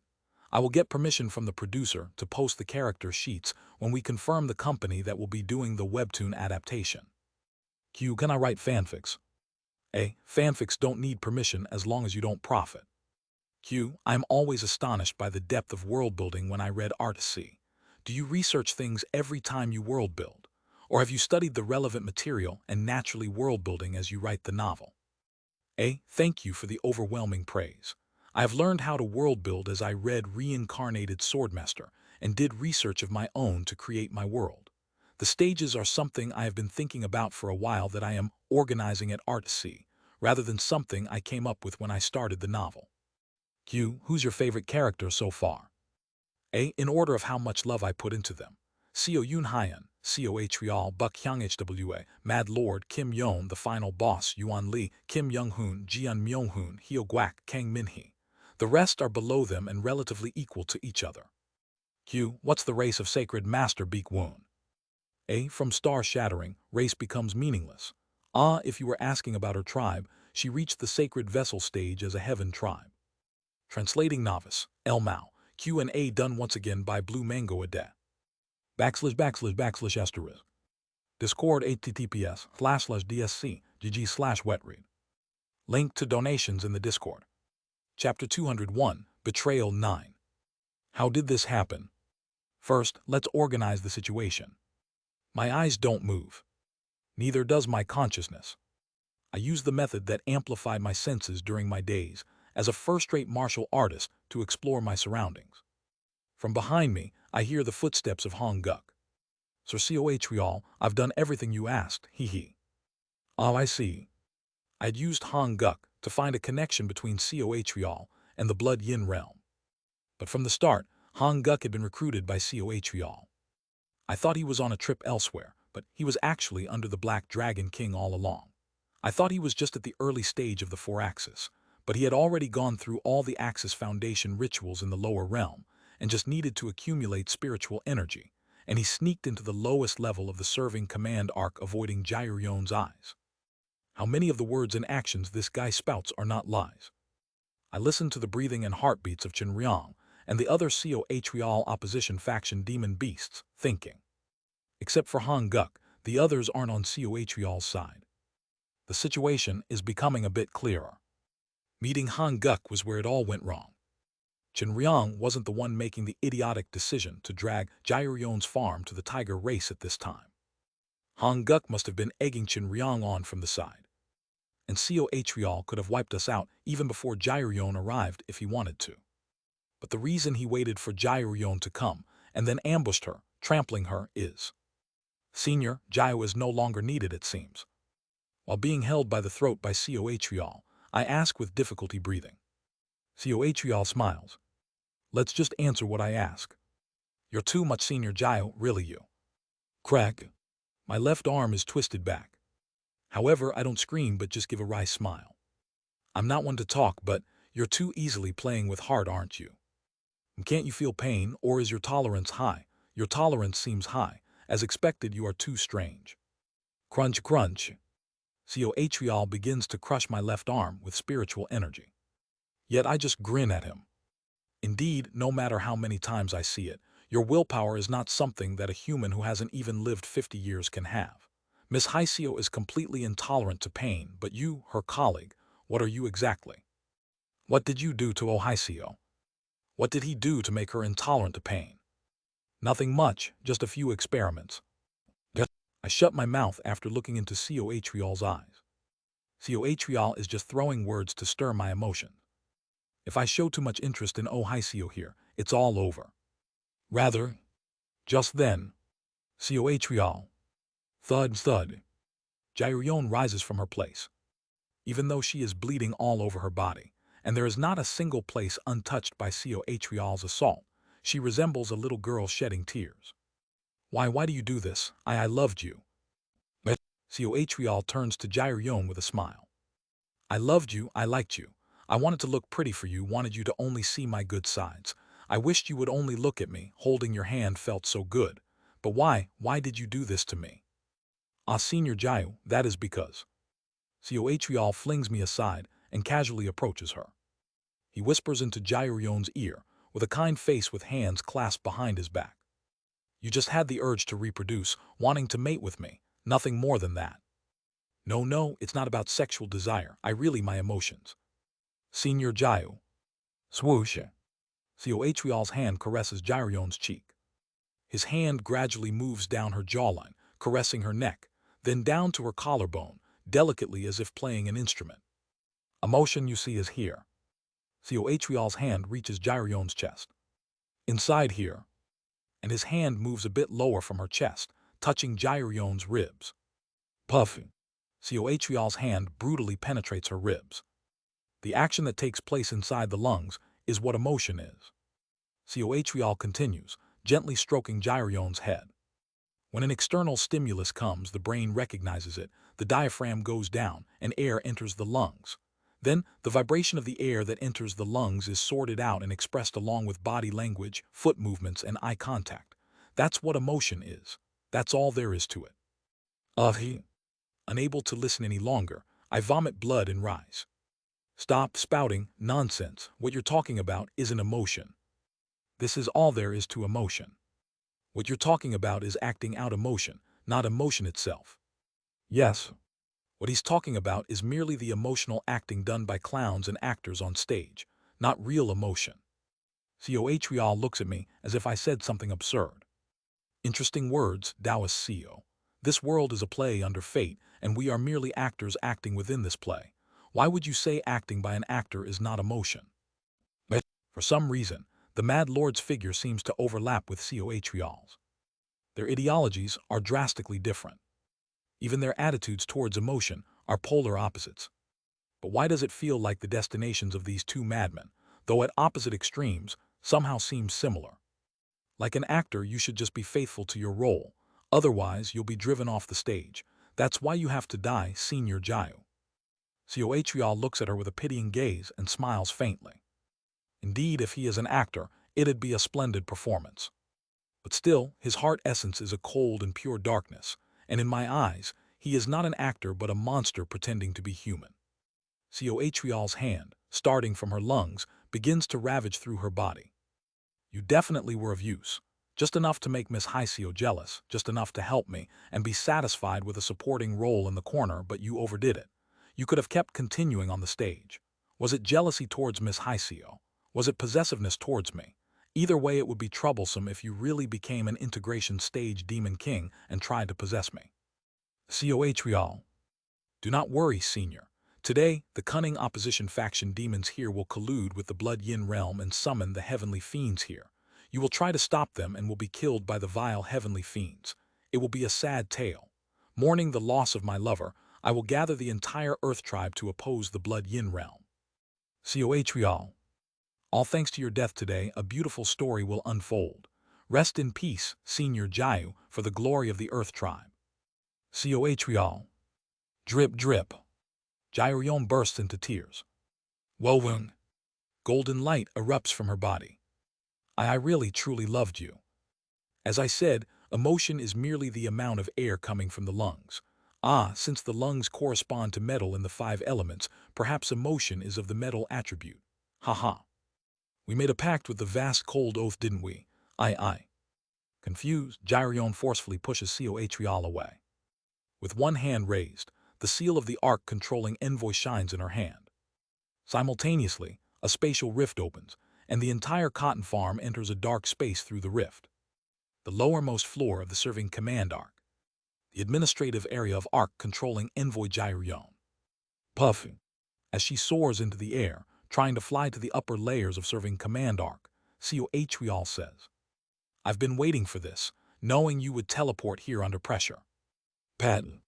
Coh slams her down again. Boom. A loud crash resounds, and the entire farm collapses. Gritting my teeth, I form a seal. Zing. At the same time, light flashes throughout the farm, and the Mad Lord's circuit begin to operate, launching an attack on Coh. Ho, a puppet circuit. When did you install this? I've always been curious, but the Mad Lord couldn't have had a disciple, so where did you learn this circuit? It's quite similar to that of the Mad Lord. Crack.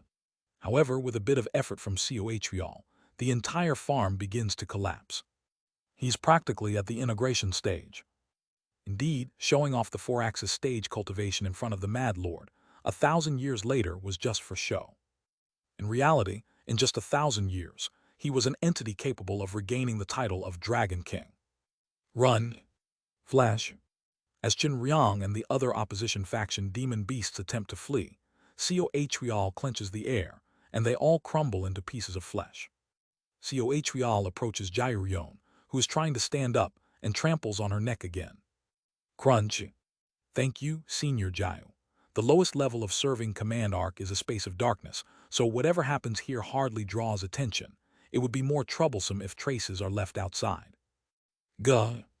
What bug is this? An interesting stealth technique. Snap. With a flick of his finger, UHWA is ejected from behind Coh. Ho, isn't this the musician from that time? Were you also from the Heart tribe? Haha, indeed, the Heart Path method is quite profound and mysterious. UHWA glares and attempts to play. But the next moment, with a flick of Coh's finger, her arms are broken. The rumors about you and Taoist Co being in a romantic relationship in the immortal demon tower were true, it seems. To be together with Taoist Co today on such a day. Coh extends his hand towards her. And the next moment, flash, a golden thread flickers between Coh and Jiao. Coh twitches and looks at Jiao. This is vast, cold, beautiful agreement. We made a vast, cold, beautiful agreement, Coh. We. As she starts truly realizing Coh's deception towards her, she panics, repeating the same words. Senior Jiao, do you still have something to say? Vast, cold, beautiful agreement. We, with the vast, cold, beautiful agreement. Hoo, Senior Jiao, you sure like this vast, cold, beautiful agreement, I see. We made a pact with the vast, cold, beautiful agreement to die together on the same day. Coh smiles gently, kneels on one knee in front of Jiao, who is lying in confusion and muttering, and tenderly strokes her head. Senior Jiao, you know why the vast cold oath was replaced by the ritual of white red wine, don't you? Definitely, it's something of a terrifying technique that binds a couple and pulls them towards the fate to die together on the same day. But the vast cold oath is a technique that has lost its efficacy since ancient times. It requires specific conditions to activate, but now, without being a true immortal, the conditions for activating the vast cold oath are forever unknown. Creak. Coh breaks off Jiao's horn. Holding her horn in his hand, Coh grins. Now it's a spell that is completely useless. I was a bit startled when you first applied the vast cold oath on me, not knowing what spell it was, but realizing it's a meaningless technique, it's just laughable. Hoo-hoo. Just like you, Senior Jayo. No, no, Coh, don't abandon me. I love you, I really like you, Coh. I am. Tears of blood flow from her eyes. She collapses, feeling a sense of disconnect from Coh's gentle smile. Now, as I explained earlier with your death, I can gather the Earth tribe based on the role of a young man of the bright cold realm who has been deceived by the cunning schemes of the blood yin realm, centered on the sadness of losing a lover. Now, please make your exit. The next moment, as if trying to escape from Coh's words, Jairyon cries tears and shatters the ground below, diving into the dark space. With that aftermath, both UHWA and I are swept away and dragged along with her. Where do you think you're going, if you recklessly use such power in the lowest floor? Splash! Coh launches something sharp. It's a droplet. The droplet fired from the tip of Coh's finger targets her demon core, and Jairyon's demon core shatters into pieces. At the same time, Jairyon grabs the void and widens the space. Screech! A spatial rift opens. From the lowest level of the serving command palace, an entrance leading downward appears. Coh, seeing her open the spatial rift, figures out where the rift is headed and with a cheerful laugh stops in his tracks. Choosing to exit the stage yourself, what an excellent choice.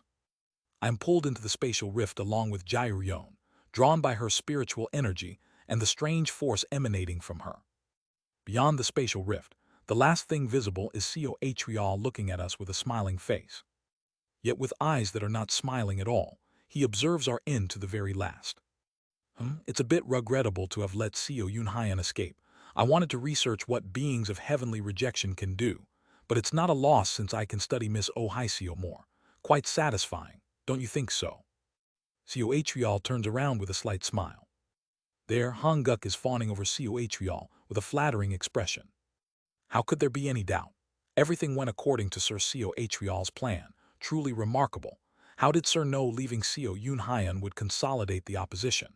You've eliminated the opposition and gained the pretext of losing your lover to the vile heavenly fiends of the blood yin realm. Yes, indeed, your contribution has been significant until now. Not at all, it's all thanks to Sir's superior stratagem. I just did as you instructed. I see, I'll help you evolve into a heavenly fiend of the blood yin realm then. Hanguk ecstatic laughs out loud. Haha, thank you. In fact, 700 years ago, while fighting the fiends of the blood yin realm, I felt that those fiends fought quite comfortably. I thought, if only I could evolve into one of such renowned heavenly fiends. Ignoring Hanguk, Coh forms a seal, and the opposition faction's blood energy gathers in front of Coh, emitting an ominous aura. Coh collects the blood energy and chants a spell, and soon, something dark emerges from the mass of collected blood energy. Here, take this. With this in your mouth, you can become an entity of the blood yin realm. Ah, thank you. I'll remember Sir's grace in the blood yin realm. Queek. The next moment, the dark object Coh hands over latches onto Hanguk's face. Queek, queek, Sir Coh. Hanguk tries to remove the black object, but it clings to his face and does not come off. After a while, Hanguk screams as the creature from the blood yin realm tears off his head, killing him. The creature that ate Hanguk's head settles on his body, taking on the exact appearance of Hanguk's head. Coh speaks to the entity that had taken over Hanguk's body. Go to the human race territory and create a pretext for those humans who wish to wage war against the true devil realm. Leave the serving command arc and tell the Black Dragon King to find a host from the mystical scaled fish commanding sect. Understood. The entity awkwardly responds and bows to Coh. Pleased with the sight, Coh turns his head to the side, smiling with his eyes. I've kept my promise. Now the Hanguk you knew, having been devoured even in soul by the heavenly fiends, will suffer pain until he reaches the netherworld. A sufficiently cruel death. Beeknyong appears out of thin air. Beeknyong looks at Coh for a moment, and then closes his eyes. Please save my people. Have I ever spoken empty words? Beeknyong, dripping with silent tears, kneels in front of Coh. Coh looks into the darkness with a pleased smile. Truly a night of delightful betrayals. Where is this? Swoosh. I can hear the sound of rain. I regain consciousness and open my eyes. The sky is visible. The sky, filled with dark clouds, is pouring rain as if a hole had been punctured through it. This is. Somehow, the spiritual energy of heaven and earth feels sparse. If the bright cold realm is underwater, this place feels like a vacuum. The lower realm. Inhaling the sparse spiritual energy of heaven and earth, I grab my arm, broken by coatriol, and stagger to my feet. Then I shiver. Surrounded by a mass as large as a mountain range-sized entity encompasses me. It's Gyrion. She transformed into her true form and protected me from the pressure of space as we fell into the lower realm. Senior Gyu. I run towards where her head is located. Senior Gyrion. When I reach where her head is, I realize coatriol.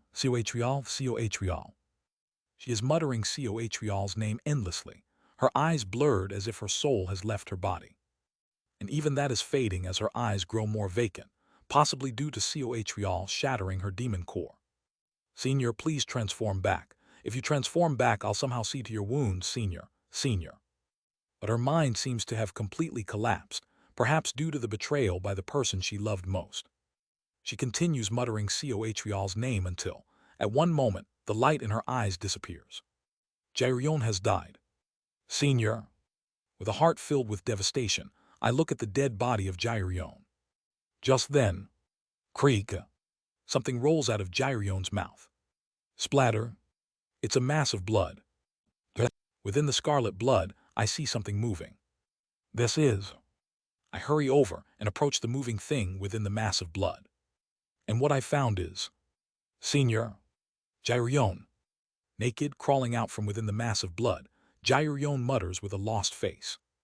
Coatriol. Senior Gyu. From the 4-axis stage onwards, one can resurrect even after death by consuming their cultivation. Although the spiritual energy I feel from her is no different from that of a mortal, I decide to be thankful that she is even alive. It's good that you are alive. Coatriol. Then I feel something is off about her state. I'll kill you. Drip, drip. Tears of blood flow from her eyes. Swoosh. Rain pours from all around, and the rainwater washes away her tears of blood. Within that rain, her cries of vengeance echo far and wide like rumbling thunder in a storm. I will definitely kill you, coatriol. You. Thus, on some unknown land in the lower realm.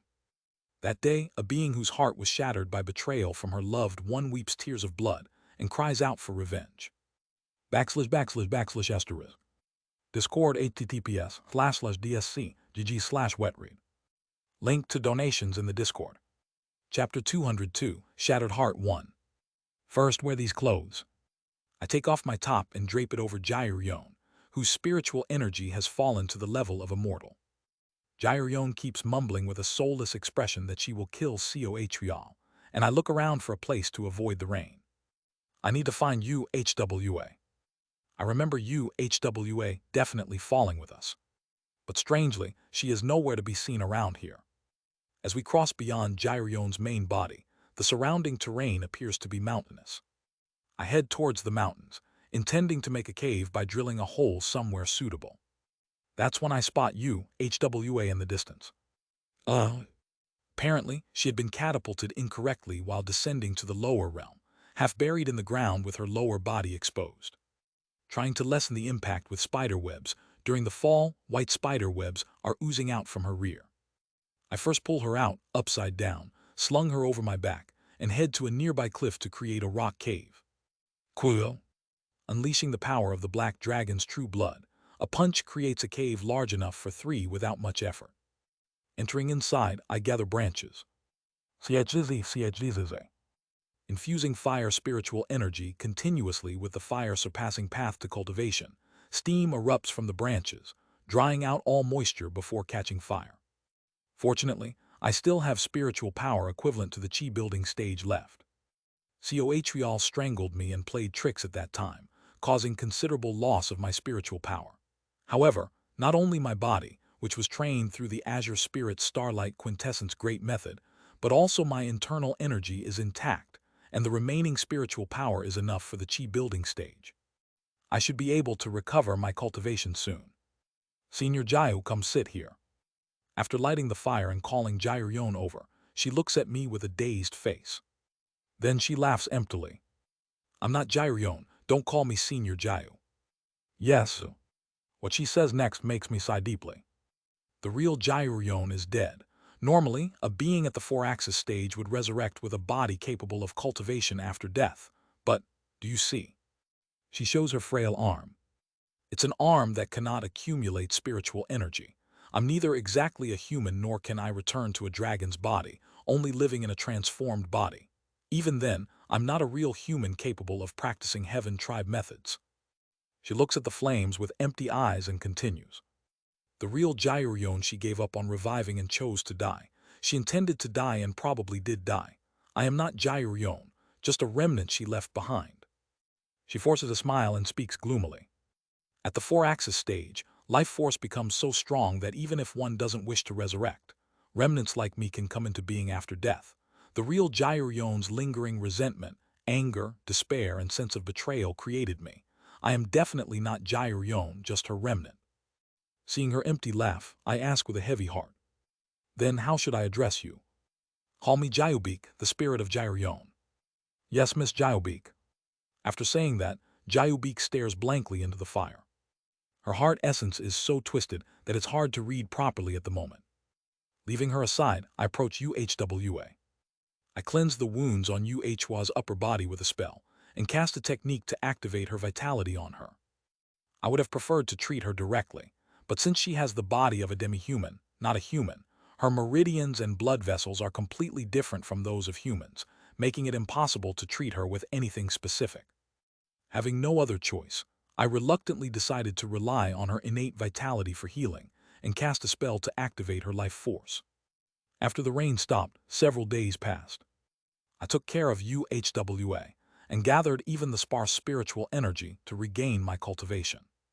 Having practiced the method of understanding before breakthrough several times before, I was able to regain my cultivation quickly even with sparse spiritual energy. Using formations to draw and absorb the dragon veins of the surrounding terrain, I managed to regain my cultivation up to the core formation stage. UHWA also regained consciousness when I returned to the core formation stage. Where is this? It seems to be the lower realm. Lower realm? Which lower realm? Which lower realm? As I am wondering, UHWA asks again. The astral realm or the decaying corpse realm, which one is it? Oh, I'm not sure about that. I may not know much about the lower realm since I'm from the bright cold realm, but I've heard that in the decaying corpse realm, the sky is blocked above, and in the astral realm you can ascend endlessly. Could you check for us? Understood. Leaving UHWA still lying behind, I step out of the cave. Let's see, shall we go up? My crushed arm had fully recovered after reaching the core formation stage. I leap towards the sky. Treading heaven. Whoosh! The formless sword merges with my entire being, and I rise to the sky as one with the formless sword. Mixing in the flying escape technique as I ascend, I soar into the sky faster than most nascent soul stage cultivators. Gradually, the air becomes thinner. However, having regained my core formation stage cultivation, the presence or absence of air is of little concern to me. Breaking through the clouds and rising further into the sky, I widen my eyes. The air completely disappears, and sound ceases to exist. The sky, which had been endlessly blue, suddenly turns as black as night. Phew! While it's not as cold as the lowest level of serving command arc, a considerable chill envelops my body. At the same time, whoosh! I enter the universe. This place is the astral realm. I realize that I've finally come to a familiar world, different from the flat earth I had seen before, and shout with excitement. Below me, round earth can be seen. Wearing the formless sword and moving further away from that land, the round earth soon looks down upon me like a star. Indeed, the astral realm is a proper universe. Familiar? Well, not really familiar, but somehow, I look around the universe with anticipation. If the astral realm really is the universe, the terrain of the land I had just ascended from, at a glance, is definitely not Earth. First of all, this planet has 2 satellites orbiting it. But in any case, I have fallen into a world that matches the knowledge I had during my time as an Earthling. This means, somewhere in this universe, Earth might exist. This is significant news. The universe is infinitely vast, but someday we might be able to return to the place we lived in. I float in space for a while, filling my heart with the countless stars in the galaxy. Afterward, I descend back to that planet. Whizzing, entering the atmosphere with the formless sword, enveloping my entire body, a strong frictional heat is generated on the formless sword, causing a burden. Of course, the burden isn't too great, so it's bearable, and I fall near the original place like a meteor. Kurung, the hillside next to Gyreon's body, is completely crushed as I land. I return to the cave to tell UHWA that this place is the astral realm. Just then, so you were from the Heart Tribe too. Suddenly, Jayubik, who had been staring blankly, comes out in front of the cave and looks at me indifferently. I slowly nod my head. I'm sorry for deceiving you, but it's fine, you deceived Gyreon, not me. I'm sorry. I bow once again to her and then head into the cave. From behind, I hear Jayubik muttering blankly. This one or that one, they all only came to deceive Gyreon. Although she didn't say much, Jayubik seems to become more upset upon realizing I am from the Heart Tribe. I've deceived her about too many things. I sigh inwardly and approach UHWA. She's healing her body by activating her own vitality. This place is the astral realm. The sky stretches endlessly and the land is round. I explain the universe in a way she can easily understand, informing her that this is the astral realm. Upon hearing my words, UHWA's eyes light up. The astral realm, then. Her eyes, usually closed in contemplation, flashes open in excitement. Is there something in the astral realm? Yes, of course. We ended up in the astral realm and got trapped in the lower realm, but it turned out to be a good thing. I wonder what's good about that. However, what she says next surprises me. If we're in the astral realm, we can somewhat communicate with the highest council of the Heart Tribe. Indeed, there is a reason for her excitement. It means that, although we are stranded in the lower realm, there might be a way out. Being able to communicate with the highest council, is there anything I can help with? There's nothing you need to help with. It's fascinating, being able to directly contact the upper realm from the lower realm. Oh, to be precise, it's not about connecting the lower realm with the upper realm. Perhaps the Heaven Tribe or Earth Tribe could, but our Heart Tribe doesn't have such capabilities. Then how do you make the connection? As I wonder, she smiles and explains. To contact the highest council means directly contacting the supreme leader of the council, who then relays the message to the bright cold realm. I gasp at her words. Wait, the supreme leader you're referring to? Yes, that's right. Upon her confirmation, not only I, but also Jayubik, who has been sitting gloomily at the entrance of the cave, is startled. The heaven-collapsing esteemed one is currently in the astral realm, and I am an intelligence agent who received a mission from the esteemed one, so with a little time, it will be possible to contact him. Though, this is astonishing news. So, that's why she said she will contact the esteemed one about Kim Young-hoon being in the lower realm last time. The heaven-collapsing esteemed one was originally in the lower realm. From the entrance of the cave, Jayubik looks at us and snorts. That's quite surprising. A great musician who can also communicate with the esteemed one. Anyway, it's fascinating how the mysterious heart path method enables communication with the esteemed one from such a distance. Having 2 Heart Tribe spies so close, and Gyreon not realizing it is just pitiful. She clicks her tongue as if displeased with us and turns her head away. There is a moment of intense silence between UHWA and Jayubik. I break the silence by changing the subject. By the way, what is the Heart Tribe's esteemed one doing in the astral realm? UHWA tilts her head in confusion. I'm not sure, I heard he was looking for something. Gyreon interrupts our conversation again. Except for those from the Blood Yin realm, all the star-shattering stage esteemed ones from across the middle realms are currently on a mission in the astral realm. I heard they are all looking for something at the edge of the astral realm. There's a special decaying corpse realm within the astral realm, but I don't know much about it. Thank you, Miss Jayubik.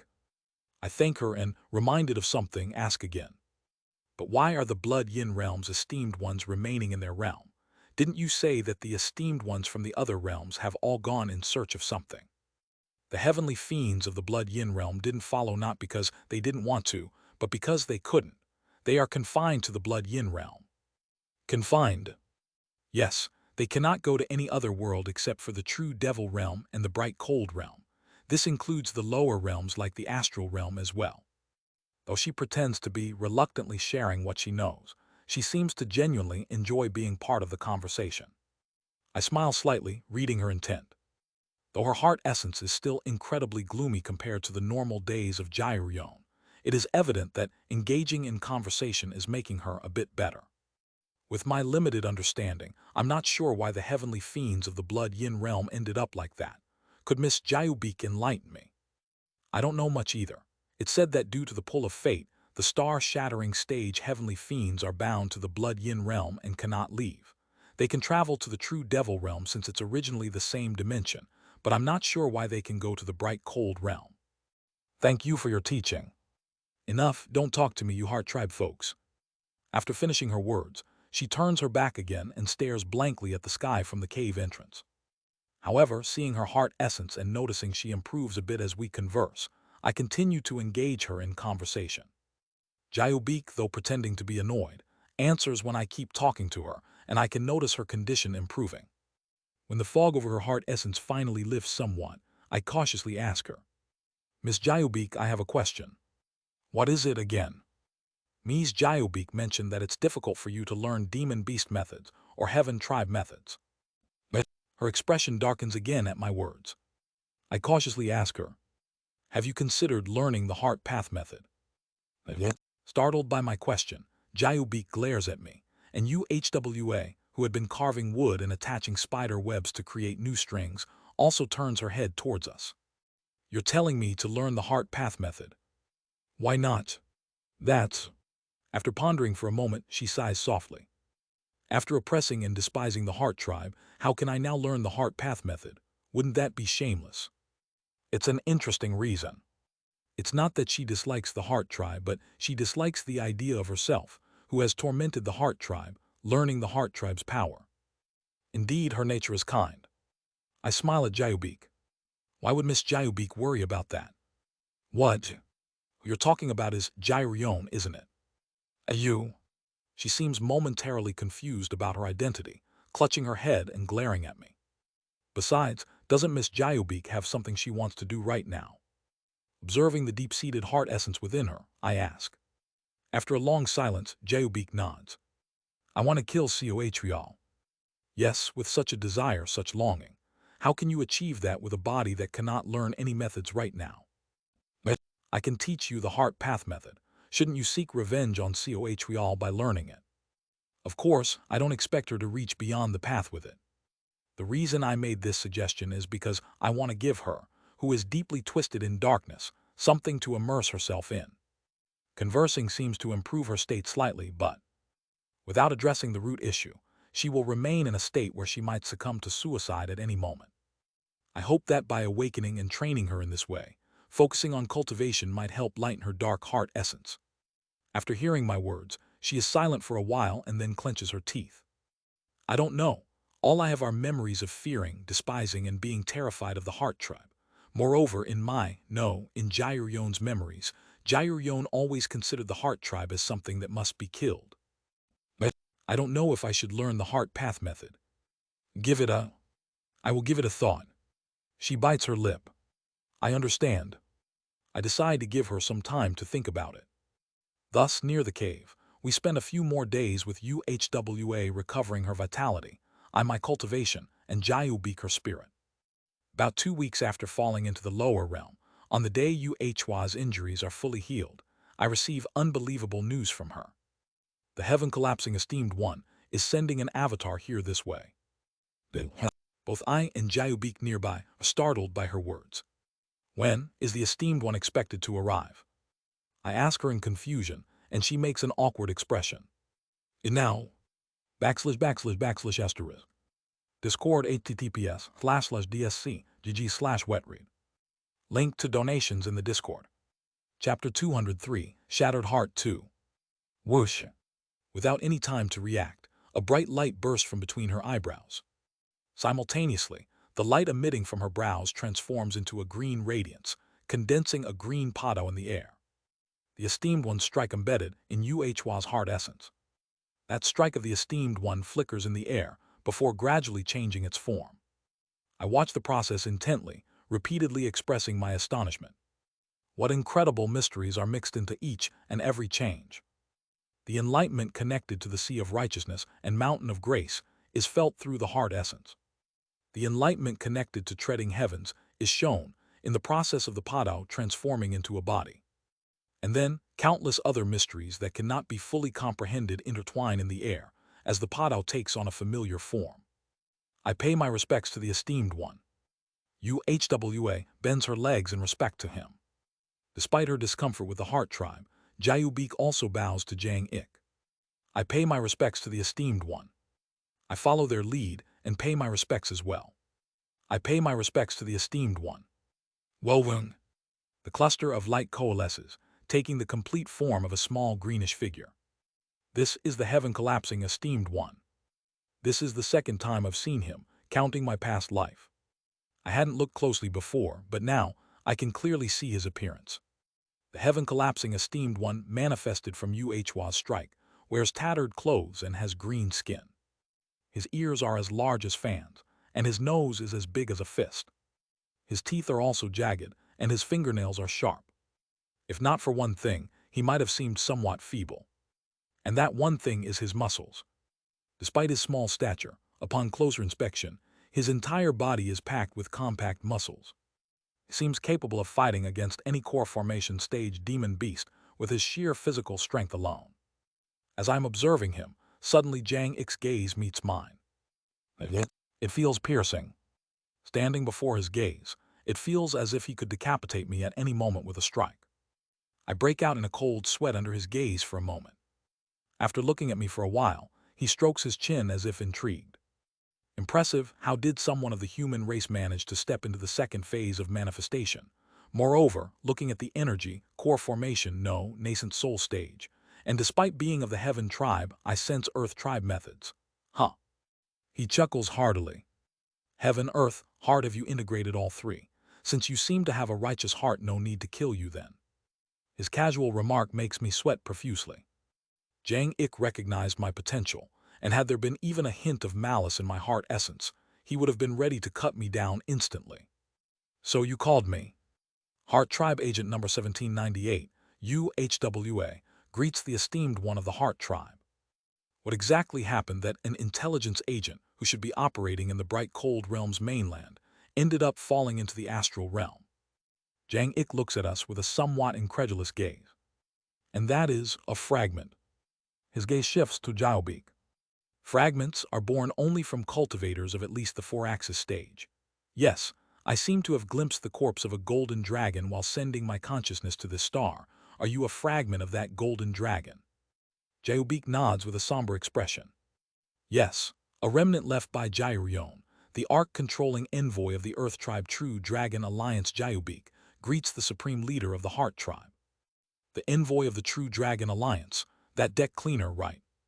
Jade may have demeaned the envoy to the level of a cleaner, but no one present dares to object to his words. Jade slowly nods her head. Let's hear some explanations first. What's up with this complete heaven, earth, and heart tribe guy? Why has a heart tribe agent fallen here, and why is a fragment of the envoy here? With that, I, being the most knowledgeable about our situation, slowly explain everything to Jade. My story went on until the morning sun turned into evening twilight. I started with how I knew of Cohreal's wickedness and did everything to control him, how Jade was used by Cohreal, and how Uhwa got involved. Since Jade had also come to know the true nature of Cohreal, there was no reason to hide anything in front of her anymore. After listening to my story until the end and hearing everything from Uhwa's perspective, Jade finally asked Jade, "What about you, the fragment of Jade? Jade, was it? Do you have anything to say from your perspective? Please do not honor me with such a lofty title as fragment. I am merely the remains left by Jade, so please refer to me as such, Esteemed One. If that's what you wish, I'll do so." Jang Ik chuckles and crosses his arms. After staring blankly into space for a while, Jayubik began her story. Her narrative was mostly disjointed. Most of it revolved around how Jairyon felt towards Seo Atrial and the pain of being betrayed, and how she was born out of that resentment and pain. Yet Jang Ik listened to Jayubik's disjointed story to the end. Jayubik's story dragged on, lasting until 2 moons rose high into the night sky. And so, Seo Atrial abandoned me, and finally I ended up here. Overwhelmed by her emotions, Jayubik wipes away her tears as she finishes her story. After hearing all our stories, Jang Ik nods. So, the madman Seo Atrial is currently stirring trouble in the bright cold realm's mainland. Well, to sum it up, yes. Jang Ik speaks as he sits down on a rock. Do you know why I listen to all your stories? We shake our heads. It's because as one tells their stories, the depths of their heart essence are revealed. I listen to your stories to decide whether or not I should help you. Jang Ik looks at UHWA. UHWA, you pass. Your determination to accept the new recruit, Beek Nyong, is strong. With a little help, you will be able to carry through with your will. Thank you. Jang Ik then looks at me. Monster, you also pass. Why am I a monster? You're not asking because you don't know, right? Anyway, I felt an endless indomitable will deep within your heart essence. Your heart essence itself is quite marvelous, beautiful enough to be felt, and you seem like someone who would make it worth my while to help a little. Jang Ik then finally looks at Jayubik. You the remnant fail. He looks at Jayubik and clicks his tongue. You don't even know what you're seeking. Well, that's the identity of fragments, I suppose. Jayubik does not argue against Jang Ik's words, and just listens quietly with a gloomy look in her eyes. Or perhaps she is just letting it pass by. Until you solidify your identity, I won't offer you any help. Do as you please. I wasn't hoping for the Heart Tribe esteemed one's help anyway. Impudent. Is it because I'm just an avatar that you're underestimating me? What does it matter when I could die at any moment anyway? Well, fine. It's a loss for me to deal with a dead soul who can't die. Jang Ik looks around at us and says, I can offer you 3 types of help. First, I use my strike here to create a spatial rift connected to the bright cold realm. Second, I stay here to train you, drawing out your potential so you can ascend on your own. Third, I contact the highest council of the Heart Tribe and send a rescue signal so they can come for you. He asks us as if leaving the choice to us. Choose one of the 3. Whatever you wish, I'll grant it, but... Jang Ik looks at Jayubik. If you choose the first, I'll create a spatial rift that only the 2 of you can enter. If you choose the second, I'll teach only the 2 of you. And if you choose the third, I'll make sure they only come to rescue the 2 of you. I don't want to help someone who can't even find their own identity. Hearing this, I don't hesitate to choose the second option. Choosing the second means there's still time to slowly persuade her. Plus, if we can change her mind, the heaven-collapsing esteemed one might also be willing to teach Jayubik a bit. Jang Ik chuckles at my choice. A kind-hearted one, aren't you? He seems to have read my heart essence directly, knowing why I chose the second option. What about you? UHWA looks to ponder for a moment before speaking with determination. I also choose the second. I'd like to rush to save my disciple right now. But being in the clutches of that monster at the integration stage, there's nothing I can do even if I do go now.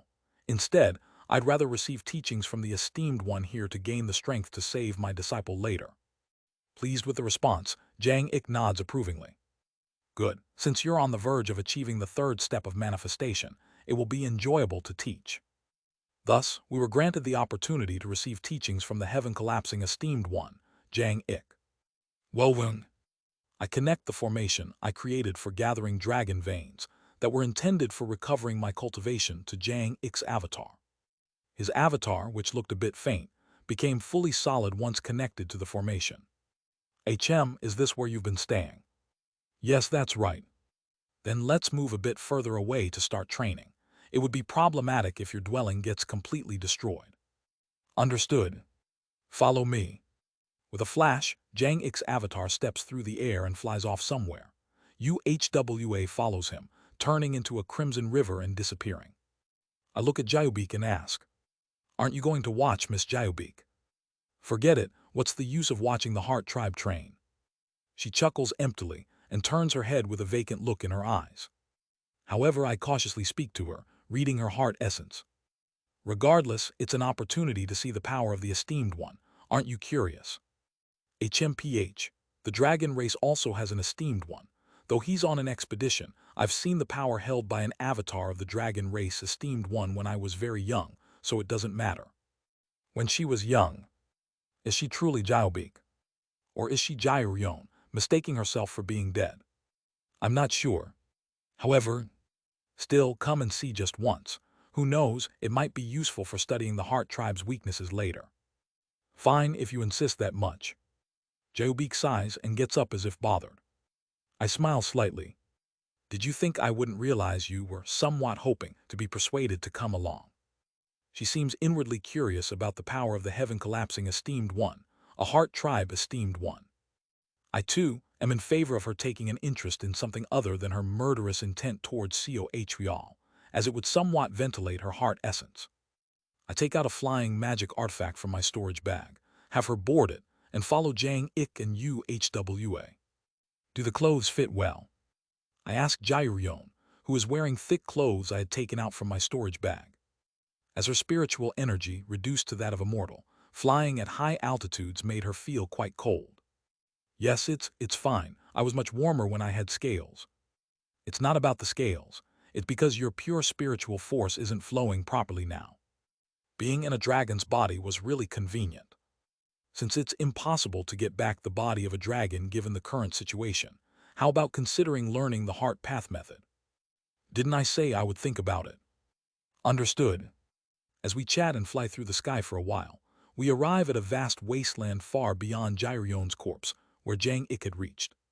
The wasteland, filled with stones, seems quite suitable for a training ground. Whizzing, I descend from the paper boat-shaped flying magic artifact and stand before Jang Ik. Worrying that Jyobeek might get caught in the aftermath, I send the paper boat far away.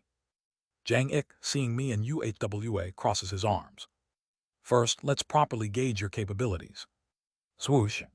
Thump, thump, thump, thump. 4 green podos materialize around Jang Ik, embedding themselves in the ground. He enters the center of the podos, crossing his arms as he speaks.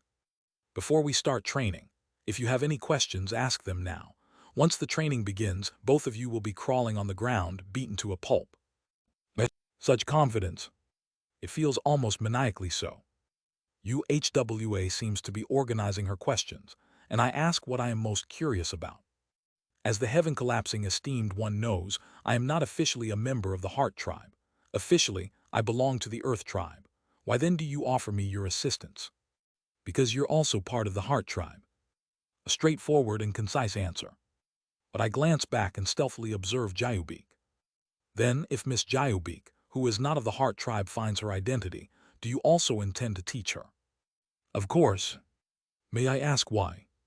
Because that fragment has the potential to achieve manifestation. Jyobeek has the talent to reach the beyond the heavens. I quickly ask in surprise. Do you mean Miss Jyobeek has such potential? Yes, well, from what I see in your heart essence, it seems you might be misunderstanding something. Let me tell you, the potential you're thinking of and the potential I'm thinking of are quite different. What kind of potential are you thinking of, esteemed one? What follows from Jang Ik is beyond my imagination. None.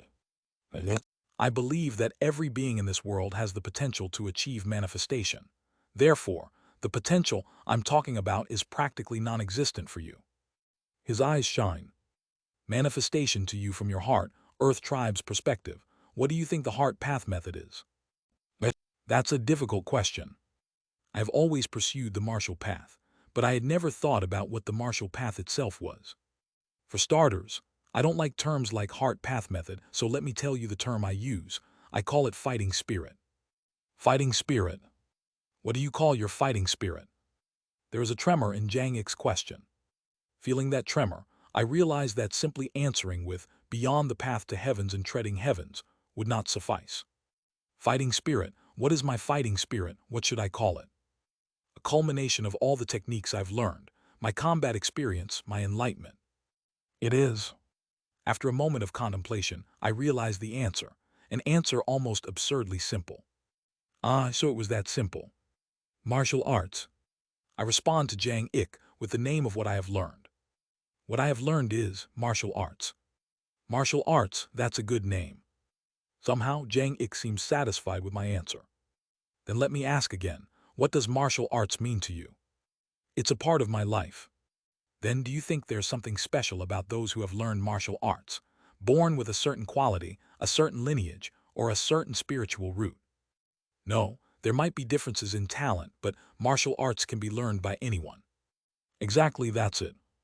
Jang Ik smiles, seemingly pleased. My fighting spirit, Yuhwa's music, it's all the same. Anyone can learn it. That's why I believe every being in this world can achieve manifestation through fighting spirit. That's one of the reasons I want to help you. If that's one of the reasons, are there others? Of course there is. What is that reason? Jang Ik's expression turns serious as he speaks. To you, is martial arts only a part of your life? Yes, but my fighting spirit isn't just that. If you come to understand the meaning of the martial arts you've learned for yourself, you'll properly understand why I'm helping you. Now, is that all you're curious about? UHWA, and I nod for the moment. Jang Ik assumed his stance. Chills. I'm going to be cut. For a moment, I feel as if my entire body is being sliced by Jang Ik's pato. Sharp. The tension makes every hair on my body stand on end. This experience is similar to the feeling I had when fighting Kim Young-hoon, who was of a higher realm than me. Jang Ik moves his hand towards his patos, smiling. Now come at me, kids. Let's see what you've got. UHWA readies her instrument, and I grip my formless sword at the same time. In the next instant, my martial arts and Jang Ik's fighting spirit clash, baring their teeth. // Discord https://dsc gg/wetread. Link to donations in the Discord. Chapter 204, Shattered Heart 3. Twang. The start of the battle is signaled by Yuhwa's zither. As her zither plays, crimson rivers overflow in all directions. The sunset envelops the surrounding, summoning demonic mists. I dodge the hues of her sunset, careful not to touch it, as I search for an opening in Jang Ik's defense. There's no opening. He truly does not allow even a single gap. If I go in now, I'll be beheaded. My intuition warns me of this. Swoosh. Yuhwa's music sweeps over Jang Ik, who leaps into the air to avoid it and reaches for the four patos. The next moment, boing. Suddenly, one of the patos in his grasp flies towards me. Whiz. The pato whirls through the air, aiming straight for my neck. I barely manage to dodge it by kicking off the ground. Sword control. Jang Ik's pato pursues me freely through the air. After deflecting his pato with my formless sword, I observe it. No, it's not that. It isn't sword control. Jang Ik and his pato's handle are connected by thin strands of chi, and he is manipulating the pato in the air by moving the connected chi. It's a completely different method from sword control, where one detaches their consciousness to imbue a weapon with action. Boing wing wing wing. As I observe Jang Ik's pato, Jang Ik rotates the two patos in his hands and the two connected by chi strands around him, maintaining his position. He's preparing some technique. Then it will be wise to see what technique unfolds. As I brace for his move, wowing, the air seems to be sucked in. Around Jang Ik, not just the surrounding air but also the spiritual energy itself is slowly being absorbed. Zap zap. I feel a tingling sensation throughout my body. Simultaneously, a chill runs down my spine. No, I thought wrong. If that technique is completed, UHWA and I will die. UHWA, sensing the impending danger, begins to play her zither even faster. I swiftly circle around Jang Ik, looking for an opening. At one moment, I find what looks like a gap in Jang Ik's posture. Zap zap. My intuition warns me. That gap is definitely a trap. Entering that trap will surely lead to disaster. However, I clench my teeth and dive into the trap like an arrow. I may face disaster, but without doing this, there's no chance at all. Jang Ik is a giant cliff. Not just a high cliff, but one with a waterfall crashing down, making it impossible to climb. To overcome this cliff, even if it is a trap, I have to boldly enter. Severing mountain swordsmanship, transcending peaks. Flash. Entering the gap shown by Jang Ik, I grip my formless sword and execute a horizontal slash towards the gap. But in an instant, Jang Ik maneuvers his small frame into the air, evading my formless sword, and plunges the two rotating paddles towards me. I hurriedly try to dodge backward, but I feel something catch me from behind. These are chi strands. The chi strands that Jang Ik has been using to rotate the paddles are preventing me from moving back. He wasn't just rotating the paddles. Through the paddles, he scattered his chi strands all around. Soon, the area is densely covered with chi strands, making them hard to detect. Got you. Jang Ik smirks and throws the paddle in his hand. I transform my formless sword, cutting through the chi strands and retreating backward. The paddle barely grazes the tip of my nose as it passes by, but I manage to dodge it just in time. However, the next instant, boing! Following the chi strands spread around, the paddle rotates in the air and shoots back towards me. The chi strands I had cut somehow reconnected. At this rate, it's impossible to even get close to Jang Ik.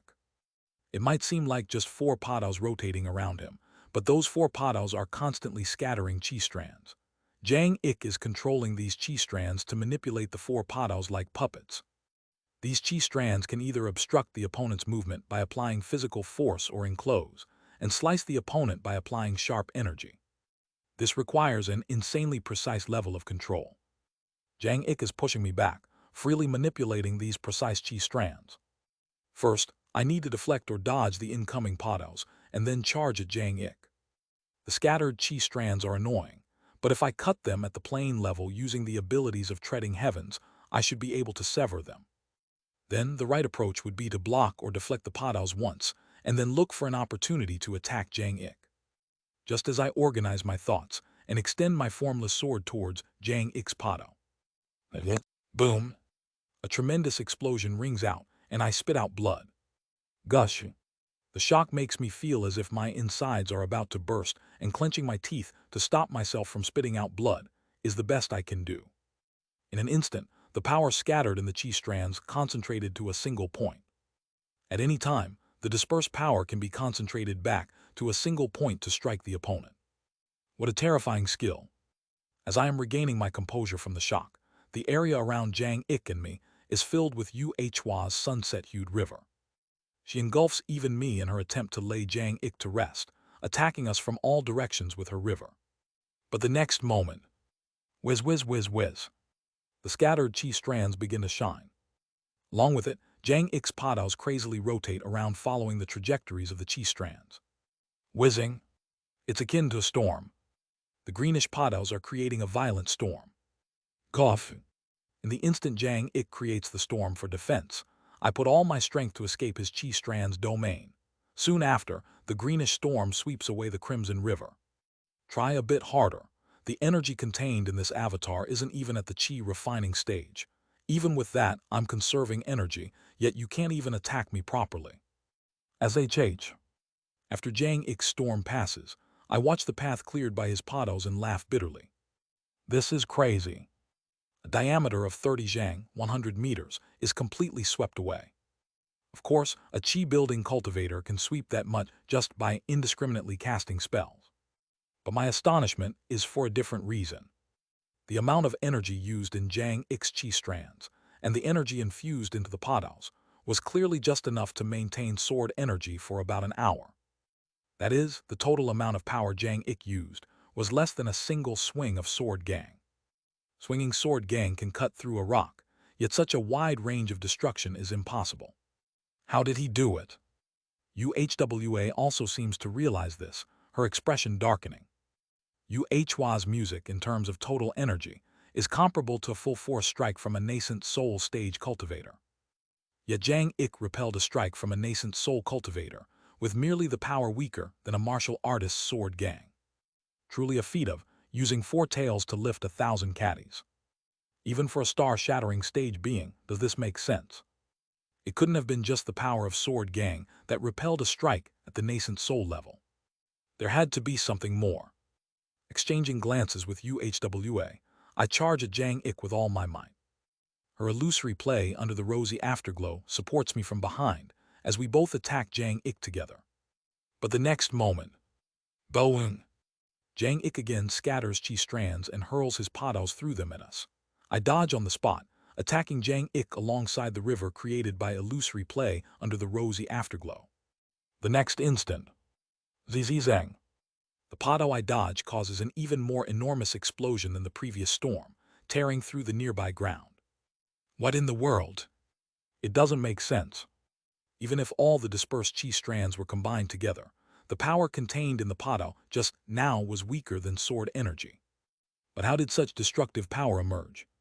It's not just a simple case of using 4 tails to lift 1,000 caddies. There is something Jang Ik is hiding from us. I heighten my senses and observe his chi strands while rotating around Jang Ik. Suddenly, I notice something familiar about his chi strands.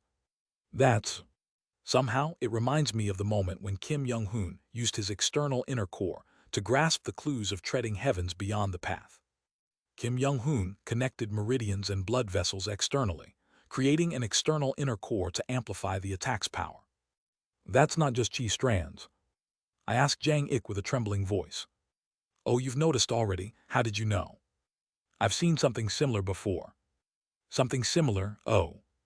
This entire area is essentially you. That is it. The chi strands created by Jang Ik swinging his pado are not just simple chi strands. They were meridians and blood vessels made of energy, spiritual veins. While Kim Young-hoon aimed to enhance his power by connecting external spiritual veins with internal life force, Jang Ik is different. He breathes life into the external meridians, sucking in the heaven and earth spiritual energy from the outside, drawing in more energy into those chi strands than his body can absorb. I thought it was being sucked in by the rotation, but it wasn't. With the rotation, the chi strands Jang Ik laid down became spiritual veins, breathing and inhaling the surrounding spiritual energy. I'm astounded not just by Jang Ik's technique, but by its control. To suck in external spiritual energy to strengthen one's attack. If it were that easy, everyone would fight that way. Who would bother learning conventional martial arts? It requires control akin to one's own body. If the control isn't on par with one's own body, the spiritual energy Jang Ik sucked in from the outside would just scatter again, becoming useless. Swoosh swoosh. While Jang Ik seems to praise me for catching on quickly, he continues to rotate his pados, expanding the domain of his chi strands. Simultaneously, I realize the malevolence emanating from the pados is intensifying. The wider the domain of chi strands, the stronger Jang Ik's attacks become with infinite potential. In a way, it resonates with my foolish old man moves mountains. Stepping into the domain of chi strands to counter it means facing Jang Ik's freely moving pados and being constantly harassed by the chi strands. I'll decide it in one go. If we keep dragging on, Jang Ik will become infinitely stronger. Of course, since Jang Ik is in his avatar form, his body might fail to withstand and explode. However, winning that way would be meaningless. I exchange heart language with UHWA. We synchronize our intentions, position ourselves on both sides of Jang Ik, and unleash the greatest attacks we can muster. Severing Mountain Swordsmanship, Ultimate Technique, Severing Mountain. Illusory Player under the rosy afterglow's ultimate technique, Illusory Heaven. Kagagugu. 21 techniques unfold at once, striking at the widest gap among Jang Ik's chi strands. 8 streams of Crimson River converge into one, rushing in like a torrent through Jang Ik's chi strands. The next moment, Jang Ik smiles and lifts the pados in his hands. Impressive, should I exert a bit of effort too? The name of his profound technique resonates in the world of intent. Fighting Spirit First Step. I can feel it. The strike Jang Ik is about to use corresponds to the enlightenment of beyond the path to heavens. In other words, Jang Ik had been fighting us with pure techniques that didn't even reach beyond the path to heavens up to now. Jang Ik dances on the spot with his rotating pados, scattering attacks in all directions. 4 treasures annihilating heaven's blade. Executing immortals annihilating heavens. Slaughtering immortals annihilating heavens. Beautiful. In my previous life, the strike that split the Mad Lord's wonderfully mysterious fortress in half. Now even closer, Jang Ik is unfolding in detail as if to show and teach me, making its beauty even more palpable. Intent is essentially chi. Just as Jang Ik's chi strands concentrate to show tremendous power, Jang Ik's intent concentrates, descending to the plane of Qi. His consciousness, having descended to the plane of Qi, becomes one with countless Qi strands, manipulating the energy drawn from the surroundings. The energy of the Padaos, honed to such extreme sharpness, fly towards UHWA and me, who are each unfolding our ultimate techniques. Whiz. It's clean. That is the end. The ultimate technique of my severing mountain swordsmanship is directly cut through by Jang X executing immortals annihilating heavens. Zing. The ultimate technique unleashed by UHWA is torn to shreds by Jang X slaughtering immortals annihilating heavens, scattering it apart. The technique of sheer violent destruction disperses her ultimate technique. FWSH. Before I know it, I realize my body has been cleanly split in half vertically. Tremendous. Thanks to Jang X's consideration, my golden core is not split, allowing me to survive. However, I feel chills all over my body realizing that in a real battle, not just my golden core, but even my nascent soul would have been split in one strike if I faced Jang X's technique. Kuang. UHWA, having been hit by Jang X's technique, is bruised all over and sent flying far away. I let out a hollow laugh. It's a perfect defeat. Jang X disperses the energy condensed Padao and crosses his arms. So, did you all understand what I'm trying to say? Yes, it was a valuable lesson. Only after sparring with Jang X do I understand what he is trying to convey. I also roughly understand why he asked such questions before the spar. The method of the heart tribe, the fighting spirit, is about standing against the strong from the position of the weak. Exactly. From the perspective of the strong, they wouldn't need to bother with such complex manipulations, such as the impossible precision and control demonstrated by Jang X. A simple punch would suffice.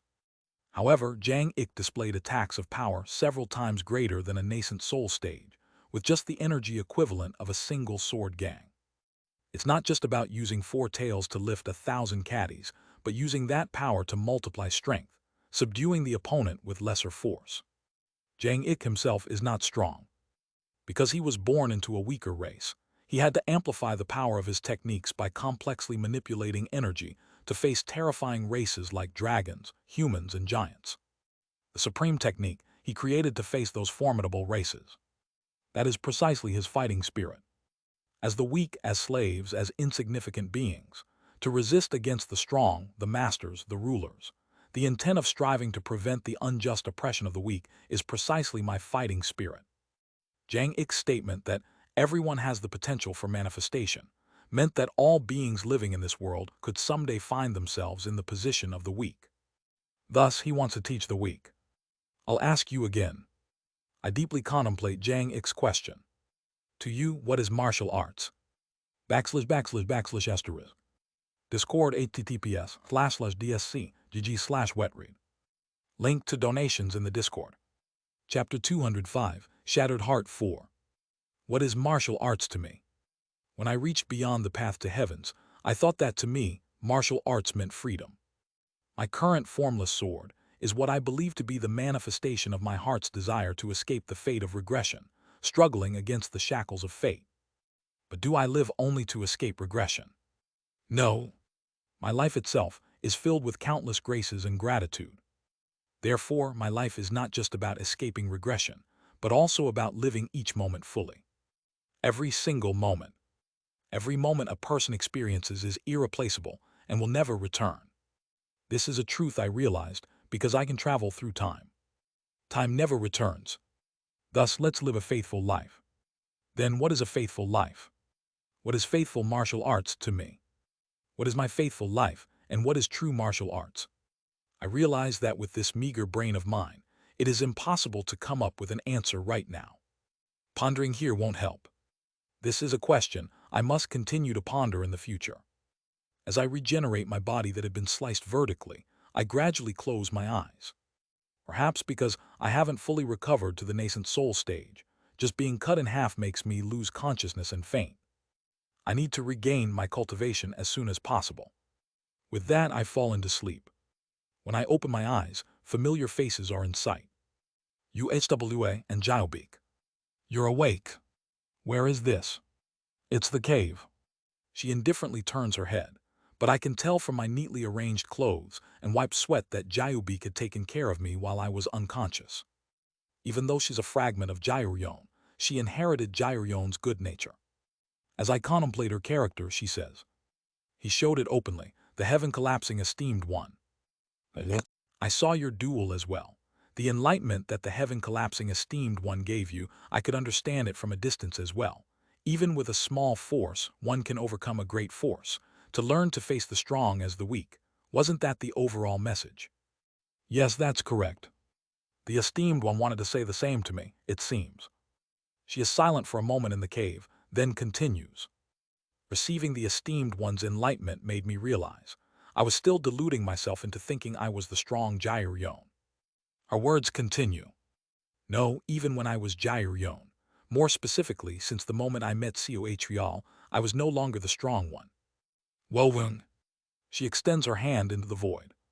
A pale line connected from her pinky finger stretches somewhere into the void. I've just been clinging to Coatrial all along. Yes, from the day I met Coatrial, I was a weakling caught in love. I sat there, deluding myself into thinking I was strong, which is probably why the esteemed one was reluctant to teach me. Yes.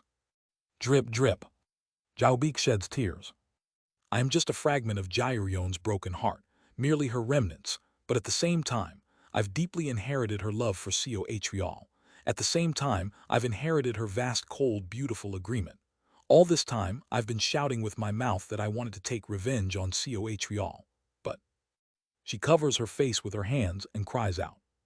At the same time, because I've inherited Jayuryon's heart, I also find myself in love with Coatrial. It scares me so much. How I can hate Coatrial so much, yet at the same time be in love with him. It's terrifying. What should I do with my heart? Tell me, do you know the answer? Jayubik asks, grabbing my hand in her outcry. UHWA exits towards the entrance of the cave, diverting her gaze from us. I hold Jayubik's hand while listening to her outcry and ask, "Isn't there something more important than whether you love or hate Coatrial? What does Coatrial think of Senior Jayuryon? Isn't this more important?" The relationship between people cannot be one-sided. A relationship forms only when one person's action is reciprocated by the other. Jayubik might think she can throw all kinds of actions towards Coatrial, but what really matters is whether Coatrial will reciprocate her actions. Thinking that Coatrial will surely respond to Miss Jayubik's actions is the thought of the strong. But as Senior Jayuryon herself confirmed, Coatrial has no interest in Senior Jayuryon. Miss Jayubik, you need to accept the fact that you are the weaker party in the relationship with Coatrial. Coatrial has no interest in you, and Miss Jayubik should not worry about how to react to Coatrial, but whether Coatrial will even consider you. At my words, Jayubik's pupils dilate. What do you want me to do? Miss Jayubik, right now it seems like you're screaming in front of me because you're too afraid to confirm the answer you've already come up with. I look into Jayubik's eyes and speak. Please tell me the answer you've thought of. What answer have you come up with? You're right. Jayubik bites her lip hard. I am? Yes. Right now, it's not important whether I love or hate Coatrial, but whether Coatrial will even consider me. You're right. Our words continue. I have decided. As you said, I'll learn the heart path method. By learning the heart path method, I'll meet Coatrial again somehow, and I will properly confirm Coatrial's feelings. That's commendable. I nod, affirming Jayubik's resolve. From that day on, I began teaching martial arts to Jayubik. Extend your hand like this. It's impossible to teach Jayubik internal energy methods. Though she took on a human form, she is a byproduct of Jayuryon, a being born from the life force of the four-axis stage Earth tribe demon. Her meridians and energy channels are completely different from those of humans. She only looks human on the outside, but resembling a human in appearance means that she can learn martial arts that require an outward form. Under my guidance, Jayubik moves her limbs to gather chi and practices the martial arts I taught her. The martial art I taught Jayubik was named Dragon Form Soaring Claw. It's a claw technique modeled on the movement of dragons. Welwing. Under my guidance, Jayubik made significant progress in learning the Dragon Form Soaring Claw at a remarkable speed. It's easy to learn. Isn't the heart path method nothing special? It's thanks to your talent, Miss Jayubik. Well, that must be it. Driven by the sole desire to meet Cohreal again, she trained in the dragon form soaring claw like a madwoman. Of course, there is an obvious reason why she could learn the dragon form soaring claw so quickly. After all, the martial art I created was based on the movements of Jairion's true body. It isn't just a metaphor. It is a martial art literally created by observing the movements of Jairion, who belong to the golden dragon race. As such, there can have been a martial art more suitable for Jayubik, a fragment of Jairion.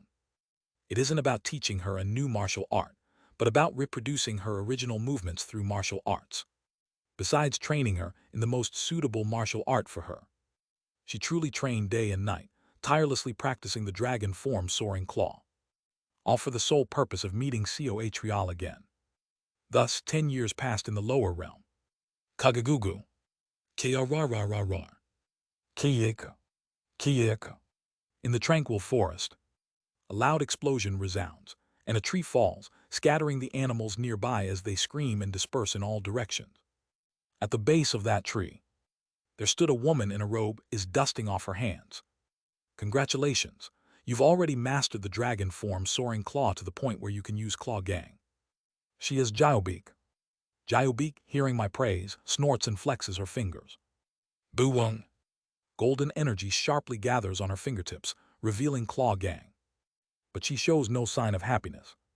It's only now, through rehabilitation training, that I've been able to manifest pure spiritual force again. Even then, I'm far from being able to manifest it without the need for specific techniques. Pure spiritual force isn't what's important, Miss Jayubik. I exclaim in admiration as I observe the dozens of intents she emits.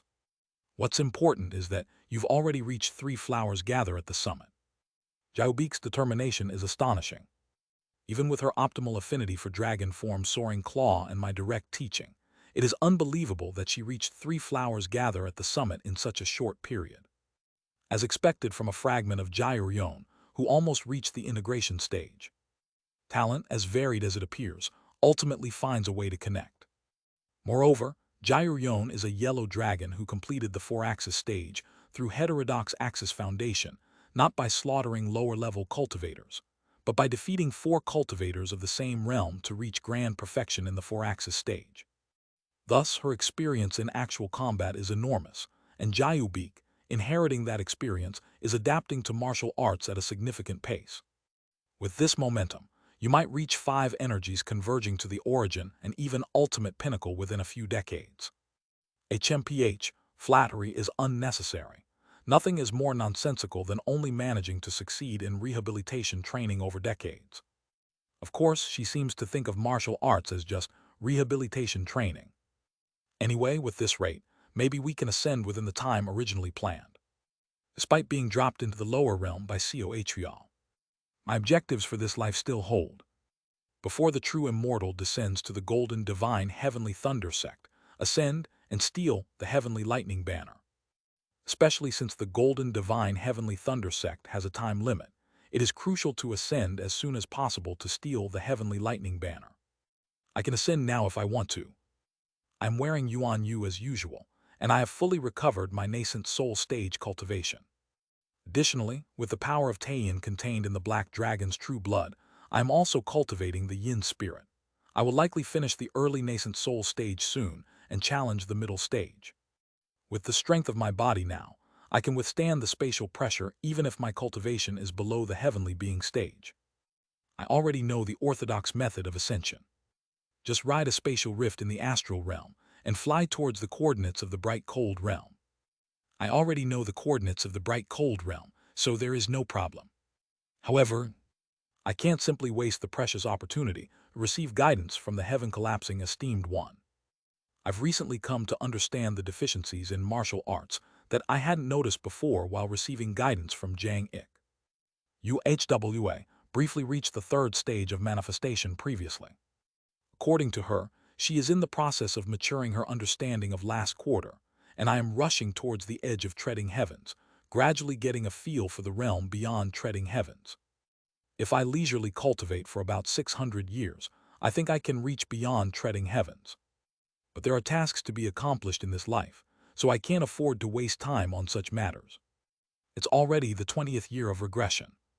The true immortal of the golden divine heavenly thunder sect appears around the 70th to 80th year of regression. So I have about 50 years left to cultivate with ease. Within 50 years, I will ascend again with UHWA and Jyobeak. This time upon ascending, I intended to give COH Real a proper hit in the face. Wait for me, COH Real. And so, time flowed like water, and finally the 70th year of regression arrived. Chirp, chirp, chirp. Jyobeak, UHWA Jang Ik, and I arrive at a swamp teeming with monkeys. This planet doesn't have any particularly civilized intelligent beings. There are a few demon beasts, but since the planet itself is sparse in spiritual energy, they aren't abundant. However, not being abundant doesn't mean they are non-existent. The demon beast we encountered today is of such kind. Who dares to disturb the territory of this elder? A booming voice in demon beast language resounds as a giant monkey, at the grand perfection chi building stage, bursts out from within the swamp. I look at the monkey and signal to Jyobeak. Jyobeak nods and takes a deep breath. Who? Behind her, 9 spheres rise up. We yelling. Simultaneously, the 9 spheres begin to rotate behind her. In an instant, they melt into Jyobeak's domain of consciousness. Parrot. Jyobeak's domain of consciousness begins to transform. / */ Discord https://dsc gg/wetread. Link to donations in the Discord. Chapter 206, Shattered Heart 5. For 50 years, Jyobeak underwent hellish training ad nauseum. At first, I guided her by myself, but as time passed, Jang Ik also began to guide her, and her skills started to improve dramatically. Somehow, she managed to reach the extreme of ultimate pinnacle with guidance from both me and Jang Ik. In the meantime, there was a minor incident where Jang Ik took the secret of ultimate pinnacle from me. But anyway, she reached ultimate pinnacle and was now on the verge of beyond the path to heavens. However, she ultimately failed to properly enter beyond the path to heavens. Boom! Jyobeak's gang spheres overlap with her consciousness domain, causing it to change. Gurgling, gurgling. Jyobeak's unstable consciousness domain suddenly transforms into something resembling ropes or chains before collapsing. What is this? Are you joking? The owner of the territory, the monkey demon, frustratedly beats its chest watching Jyobeak's actions. Jyobeak sighs for a moment before bending her fingers. Crack! Bright yellow gang chi forms at the tip of her fingers. Shortly after, gang chi resembling a yellow dragon surges from Jyobeak's entire body. What is this pure spiritual force? Were you a chi-building stage demon, but to this body that has reached core formation? The next moment, Jyobeak, accelerating her consciousness with gang spheres, charges at the monkey demon like a bolt of lightning and attacks. She resembles a wild beast. The dragon form Soaring Claw is originally based on the movements of the dragon race, a divine lineage among the demon races. Since the dragon form Soaring Claw was created based on Jairyon's combat style, it naturally includes her inherently wild fighting style when she fought in her true form. Kagagugu. Jyobeak's dragon form Soaring Claw grazes the monkey demon. It attacks like a fierce dragon, but since it is also a martial art, it applies pressure while adjusting its intensity, revealing the subtlety of martial arts and achieving great effects with little effort. After 50 years, the dragon form Soaring Claw performed by her hands has significantly evolved from the original version I had created. Jyobeak adapted it to her style, and several adjustments were made based on Jang Ik's advice. Anyway, befitting a fragment of a quasi-integration stage dragon, Jyobeak quickly subdues the monkey demon. Kagkuhuk SB spare me. The monkey demon, losing its initial ferocity, begs Jyobeak for its life. Jyobeak finally retracts her gang chi and descends from above the monkey demon. How about that?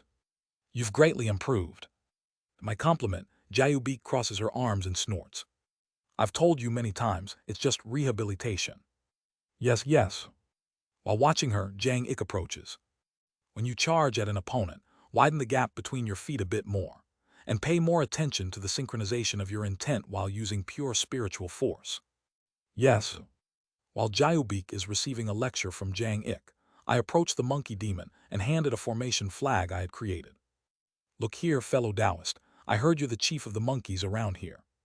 That's true, but Could you ask the monkeys to plant this formation flag right in the center of the swamp, where the spiritual energy is most abundant? The monkey demon, glancing cautiously at Jayubik who had beaten it, nods. I understand, yes. Good, then I'm counting on you. And just so you know, don't try any funny business. Kagagugu. After exerting the pressure of my nascent soul's spiritual energy on the monkey demon, its complexion turns pale, and it nods frantically. Yes, how could there be any issues, Senior? I will follow your orders without question. After entrusting the friendly monkeys with the installation of the formation, I approach Jayubik, who is listening to Jang Ik's nagging, and UHWA. With today's setup, the last formation is in place. It's really time to prepare. All right, I understand. Good. Together with Jang Ik, we arrive at the wasteland where we first landed. We reach the location of Jairion's corpse. Wovung. Jairion's corpse is as large as a mountain range, still covering the entire wasteland with its enormous size. Jayubik looks at Jairion's corpse with a complicated expression. Even 50 years later, Jairion's corpse still boasts its former dignity despite being dried up from being drained of blood. The golden scales that Jairion was proud of have not faded at all, and her claws are still as sharp as if she were alive. However, her 2 horns are missing, having been torn off by Cohrial. After staring at Jairion's corpse for a while, Jayubik bites her lip. So when will we ascend? The formations will activate simultaneously this evening. That's when we should make our move. Got it. Jayubik seems troubled as she looks at Jairion's corpse. With a complicated look, she disappears somewhere. It's time to say goodbye. Yes, I have been greatly indebted to the esteemed one during this time. It's nothing. I actually found it quite entertaining to teach you too amidst my uninteresting tasks. Before long, I have reached the extreme of treading heavens under Jang Ik's guidance, and am starting to grasp the enlightenment beyond. UHWA, under Jang Ik, successfully reached the final moon of last quarter that she so desired. Jayubik is also gradually looking towards beyond the path to heavens. Perhaps Jayubik won't be able to reach the first step of fighting spirit. Jang Ik clicks his tongue as he looks at the spot where Jayubik vanished.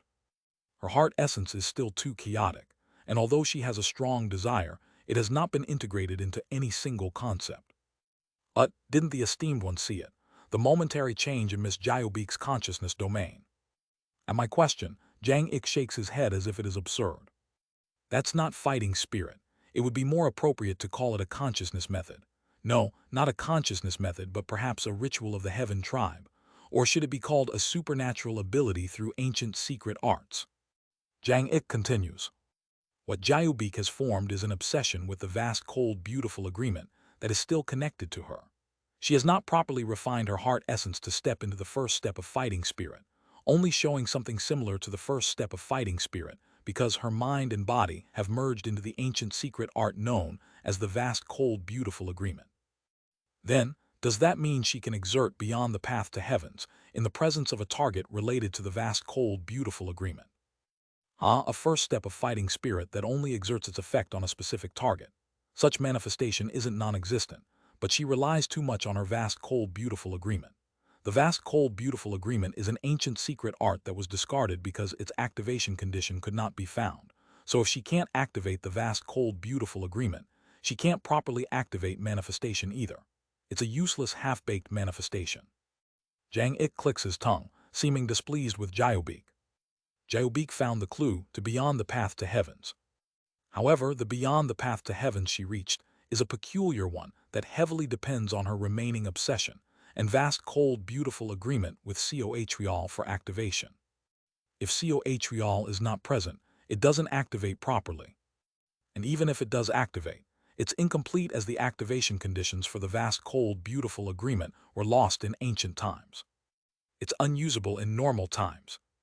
In short, it is something born from Jayubik's bizarre obsession with Cohrial, difficult even to call beyond the path to heavens.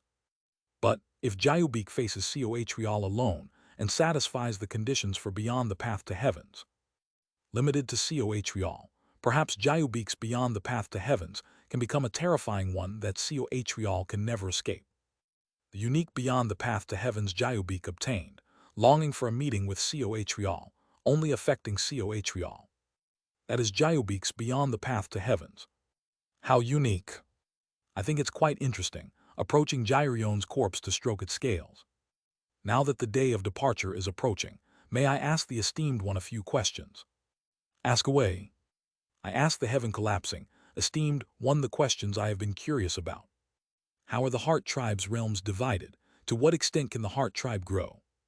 There are the first, second, and third manifestations corresponding to core formation, nascent soul, and heavenly being respectively.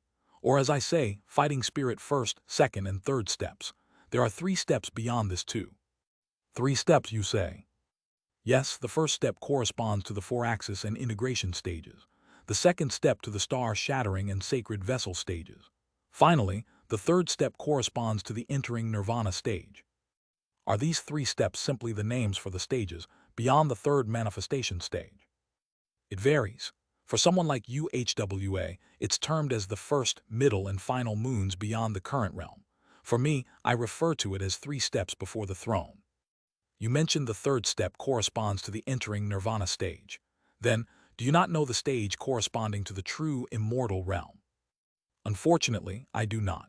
I was the one who conceived the concept of these 3 steps. Since it was not a concept I received through teachings from someone else, I am unaware of higher stages. I see, understood. He looks at me with his arms crossed. Is there anything else you wish to ask? Yes, may I inquire about one more thing? Proceed. I take a moment of silence before carefully asking Jang Ik. I've heard that except for the blood yin realm, all high-ranking esteemed ones in the middle realms are currently on an expedition. They are said to be searching for something in the astral realm, something to do with the decaying corpse realm. That's not incorrect. If it's not too presumptuous, may I ask what it is you are searching for? Well, it's not a big secret, so I'll tell you. He speaks lightly as if it's not a significant secret. However, the continuation of Jang Ik's words surprises me.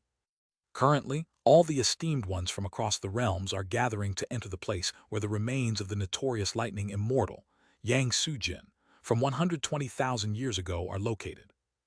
Lightning immortal, Yang Sujin's remains. Yes, some of Yang Sujin's remains are scattered across the astral realm, and some of those drifting in the astral realm have transformed into the decaying corpse realm. Decaying corpse realm. Apparently, the decaying corpse realm is like a lower realm created from the fragments of a true immortal's corpse.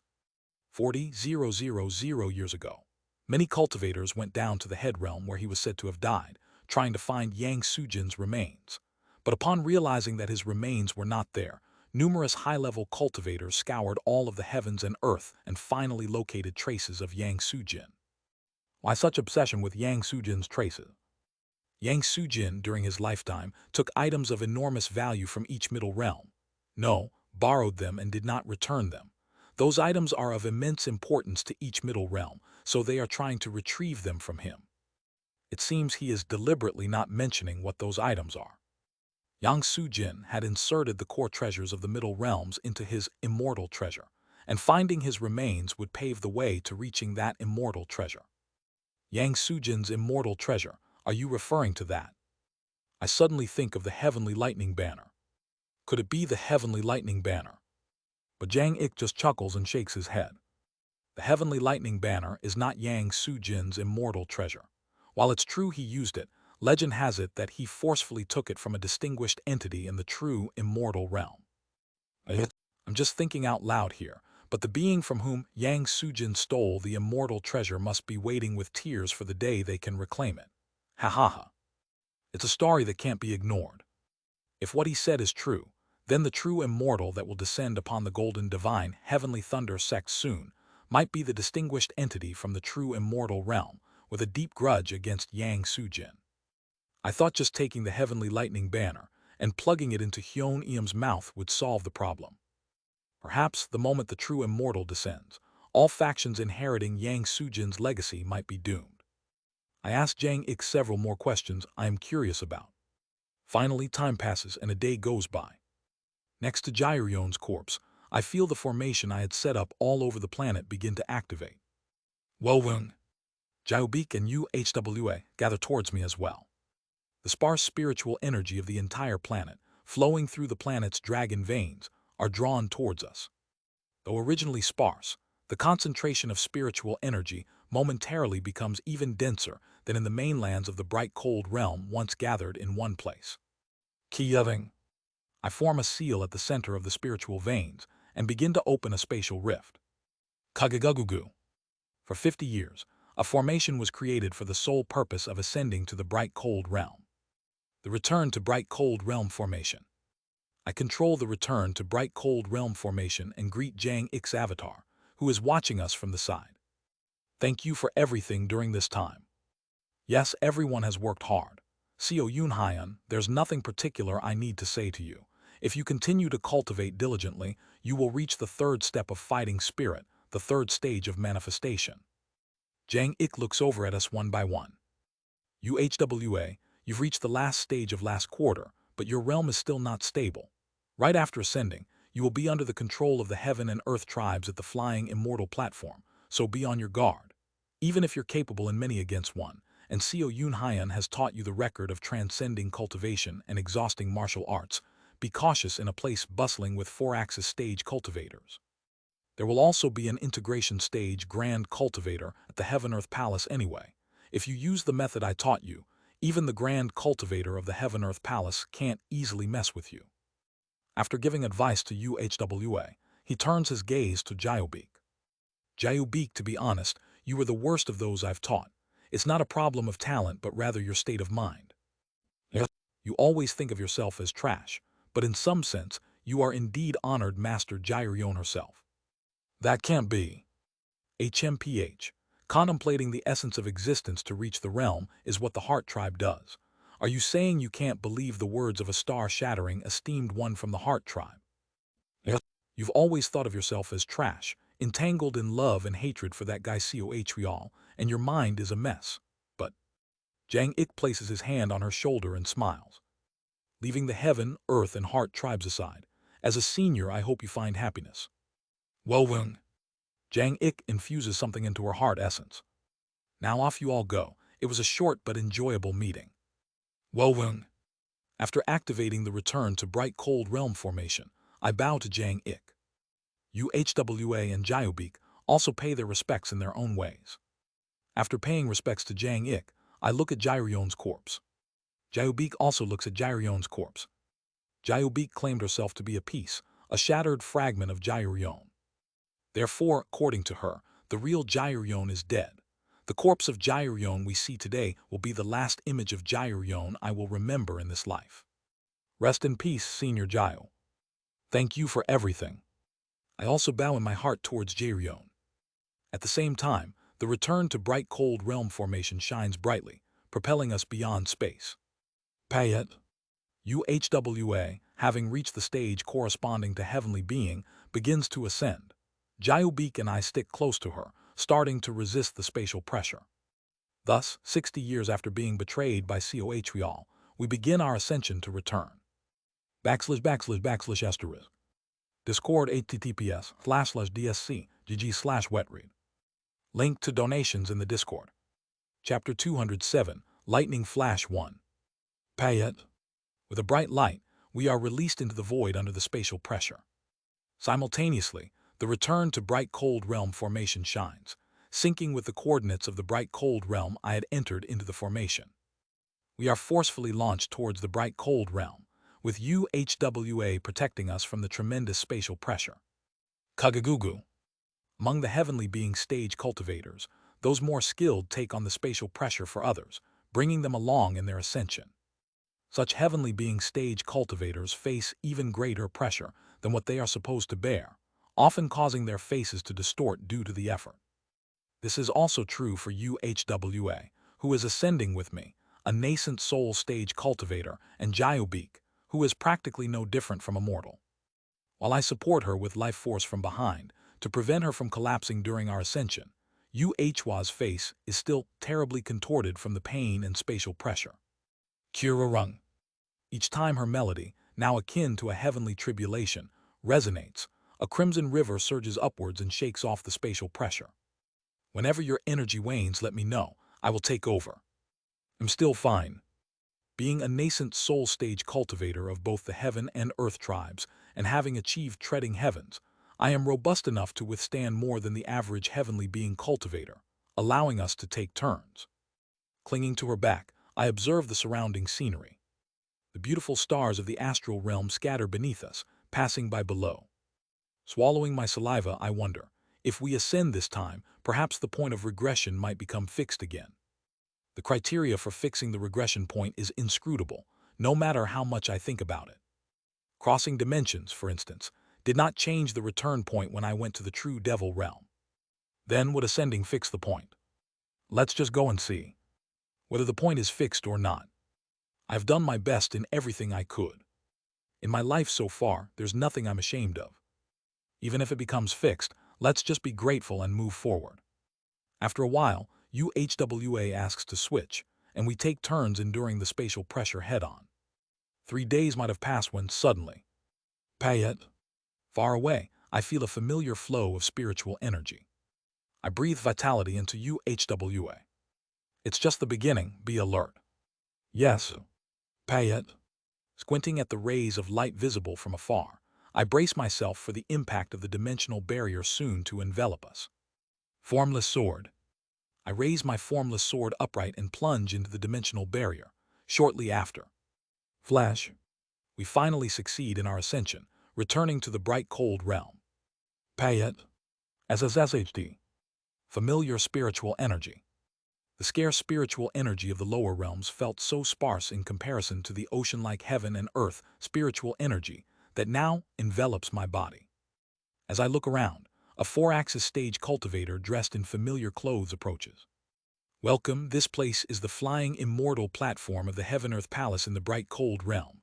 You are. Then, after scanning my cultivation, he looks over Jiobeak and UHWA behind me.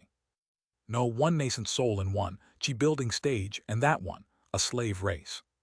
His casual mention of Jiobeak as a slave race momentarily sparks rage in Jiobeak's eyes. What are you? How did you ascend? Are you monsters that live in the void?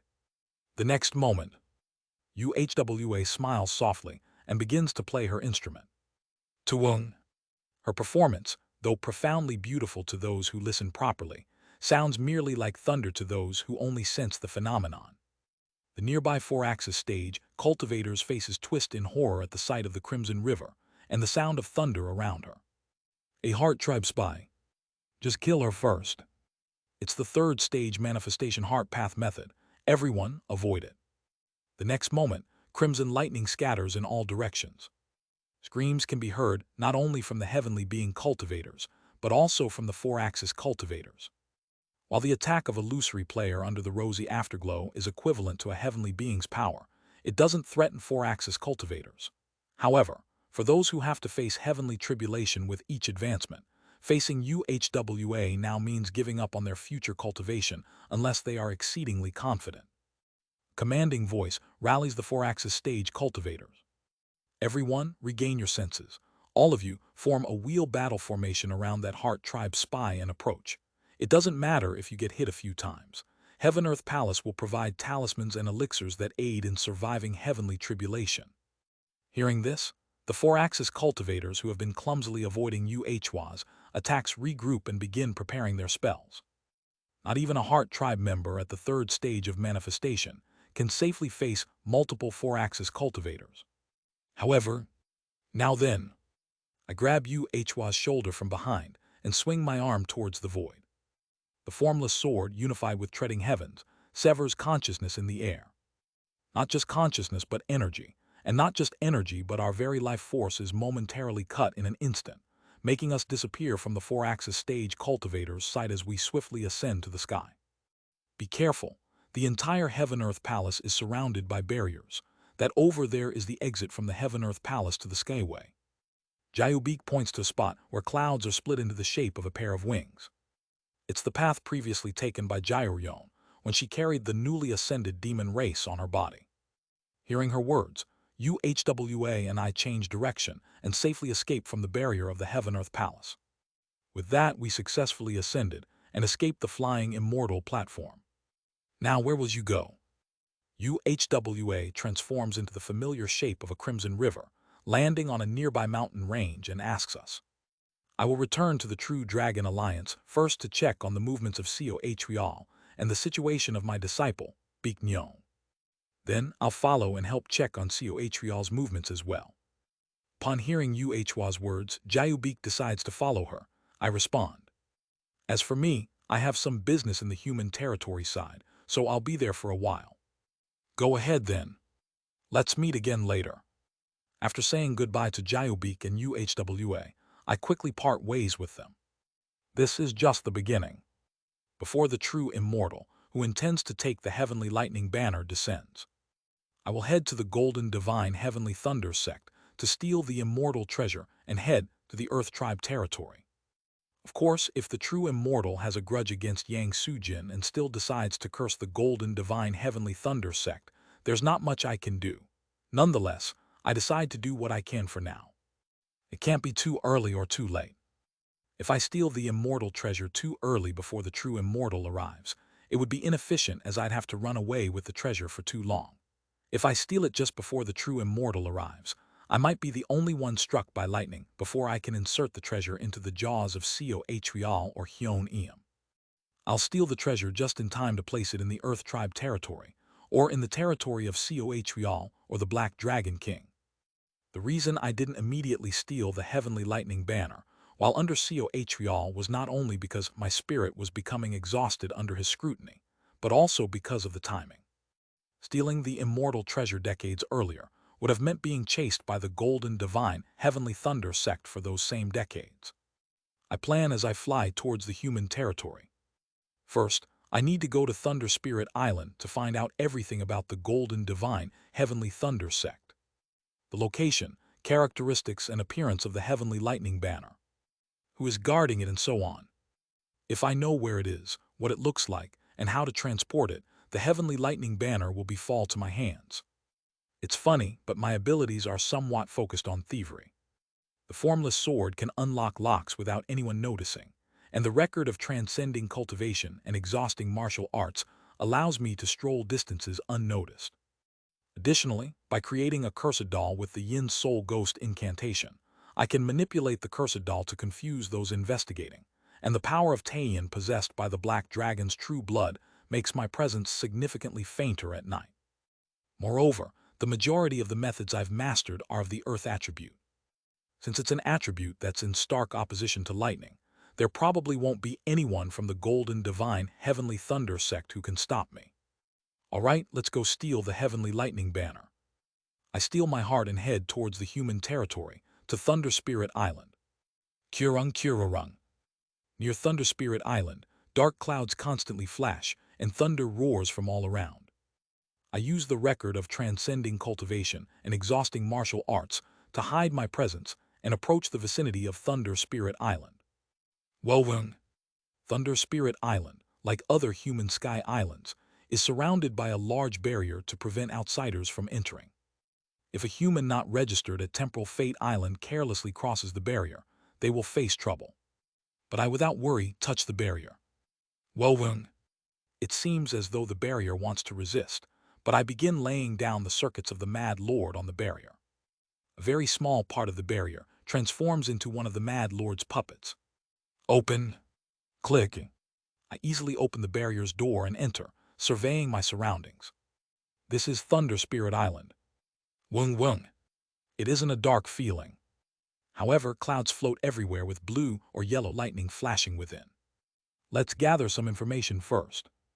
I infiltrate the market on Thunder Spirit Island to gather information about the Golden Divine Heavenly Thunder sect and the Heavenly Lightning Banner. A few days later, my investigation of the Heavenly Lightning Banner and Golden Divine Heavenly Thunder sect proves quite fruitful. The Golden Divine Heavenly Thunder sect established its position by pushing out the previously dominant Supreme Thunder Spirit sect. Rumors were widespread throughout Thunder Spirit Island that Jin Byuk-ho of the Golden Divine Heavenly Thunder sect killed an elder of the Supreme Thunder Spirit sect, who was at the 4-axis stage in one strike. That elder was probably Yon Wei, and Yuan Wei, inhabiting the body of her descendant Yon Jin, should be in the True Devil realm. The Heavenly Lightning Banner, the sacred artifact of the Golden Divine Heavenly Thunder sect, is kept in a shrine on the highest peak of Thunder Cloud Peak where the sect was established. Normally, only the sect leader can retrieve it. Of course, the Council of Elders can also retrieve the Heavenly Lightning Banner, but in principle, the Heavenly Lightning Banner is managed by the sect leader. The Heavenly Lightning Banner is mainly taken out during sect rituals. Normally, the security around the Heavenly Lightning Banner is tight, but it actually becomes a bit lax after the rituals. The shrine where the Heavenly Lightning Banner is sealed is guarded by the highest-ranking disciples of the Golden Divine Heavenly Thunder sect, taking turns on watch. Their cultivation realms are filled with nascent soul stage cultivators, much like the disciples of the Azure Heaven Creation sect. The security won't be a problem. If necessary, I can push through and take it by force. The problem is that the place where the Heavenly Lightning Banner is sealed, Thunder Cloud Peak, is the central peak of the Golden Divine Heavenly Thunder sect. If I take the Heavenly Lightning Banner, the Heavenly Being stage elders practicing nearby will be furious and charge at me. In fact, that doesn't matter. After all, I plan to steal it while revealing my horns and scales by activating the Black Dragon's true blood. It's a dragon's doing after all. If I get caught stealing, the dragon race will take the blame, not me. My biggest concern right now is Jin Byako, the current sect leader of the Golden Divine Heavenly Thunder sect and the only 4-axis stage cultivator. Was killing Grand Perfection 4-axis stage Yonwei due to Jin Byako's individual capability, or was it a stroke of luck because of the Heavenly Lightning Banner? If it's the latter, then I can just beat Jin Byako up and steal it. However, if it's the former, it complicates matters significantly. The best method is to disguise myself as a disciple of the Golden Divine Heavenly Thunder sect, get close to the shrine, steal the Heavenly Lightning Banner, and then disappear quickly with the record of transcending cultivation and exhausting martial arts. That is the cleanest way. So, what will be the most efficient way to disguise myself as a disciple? I begin to investigate the disciples of the Golden Divine Heavenly Thunder sect as well. Roaming the territories near the Golden Divine Heavenly Thunder sect, I observe the disciples, learning about their behavior, characteristics, and backgrounds. While I'm digging into the Golden Divine Heavenly Thunder sect for several weeks. During that time, I stiffen upon seeing a familiar face of a man walking affectionately with a woman. It's been a while, Jian Myohun. Since the day we fell to this world, and he was kidnapped by the Golden Divine Heavenly Thunder sect. I see Jian Myohun looking the happiest I have ever seen him. He's walking down the street chatting amicably with a woman, seemingly his lover. So he was like this before meeting the true immortal. The discrepancy is too great. He looks far too different from himself after the Golden Divine Heavenly Thunder sect fell, with disheveled hair, wearing bright red clothes, and the clear bloodstains on his face. If I can't handle the Heavenly Lightning Banner properly, Jian Myohun will eventually become like that. Although I don't particularly like Jian Myohun myself. The number of people who will suffer from the descent of the true immortal isn't small. That's why I resolved to save not only Jian Myohun, but the entirety of Thunder Spirit Island. Let's bring the abomination that is the Heavenly Lightning Banner to someone who can use it better, creating a story where everyone is happy. And to do that, I begin to observe Jian Myohun. You seem to be the most suitable. I plan to kidnap Jian Myohun within the next few days. I'll borrow your identity for just a few days, Jian Myohun.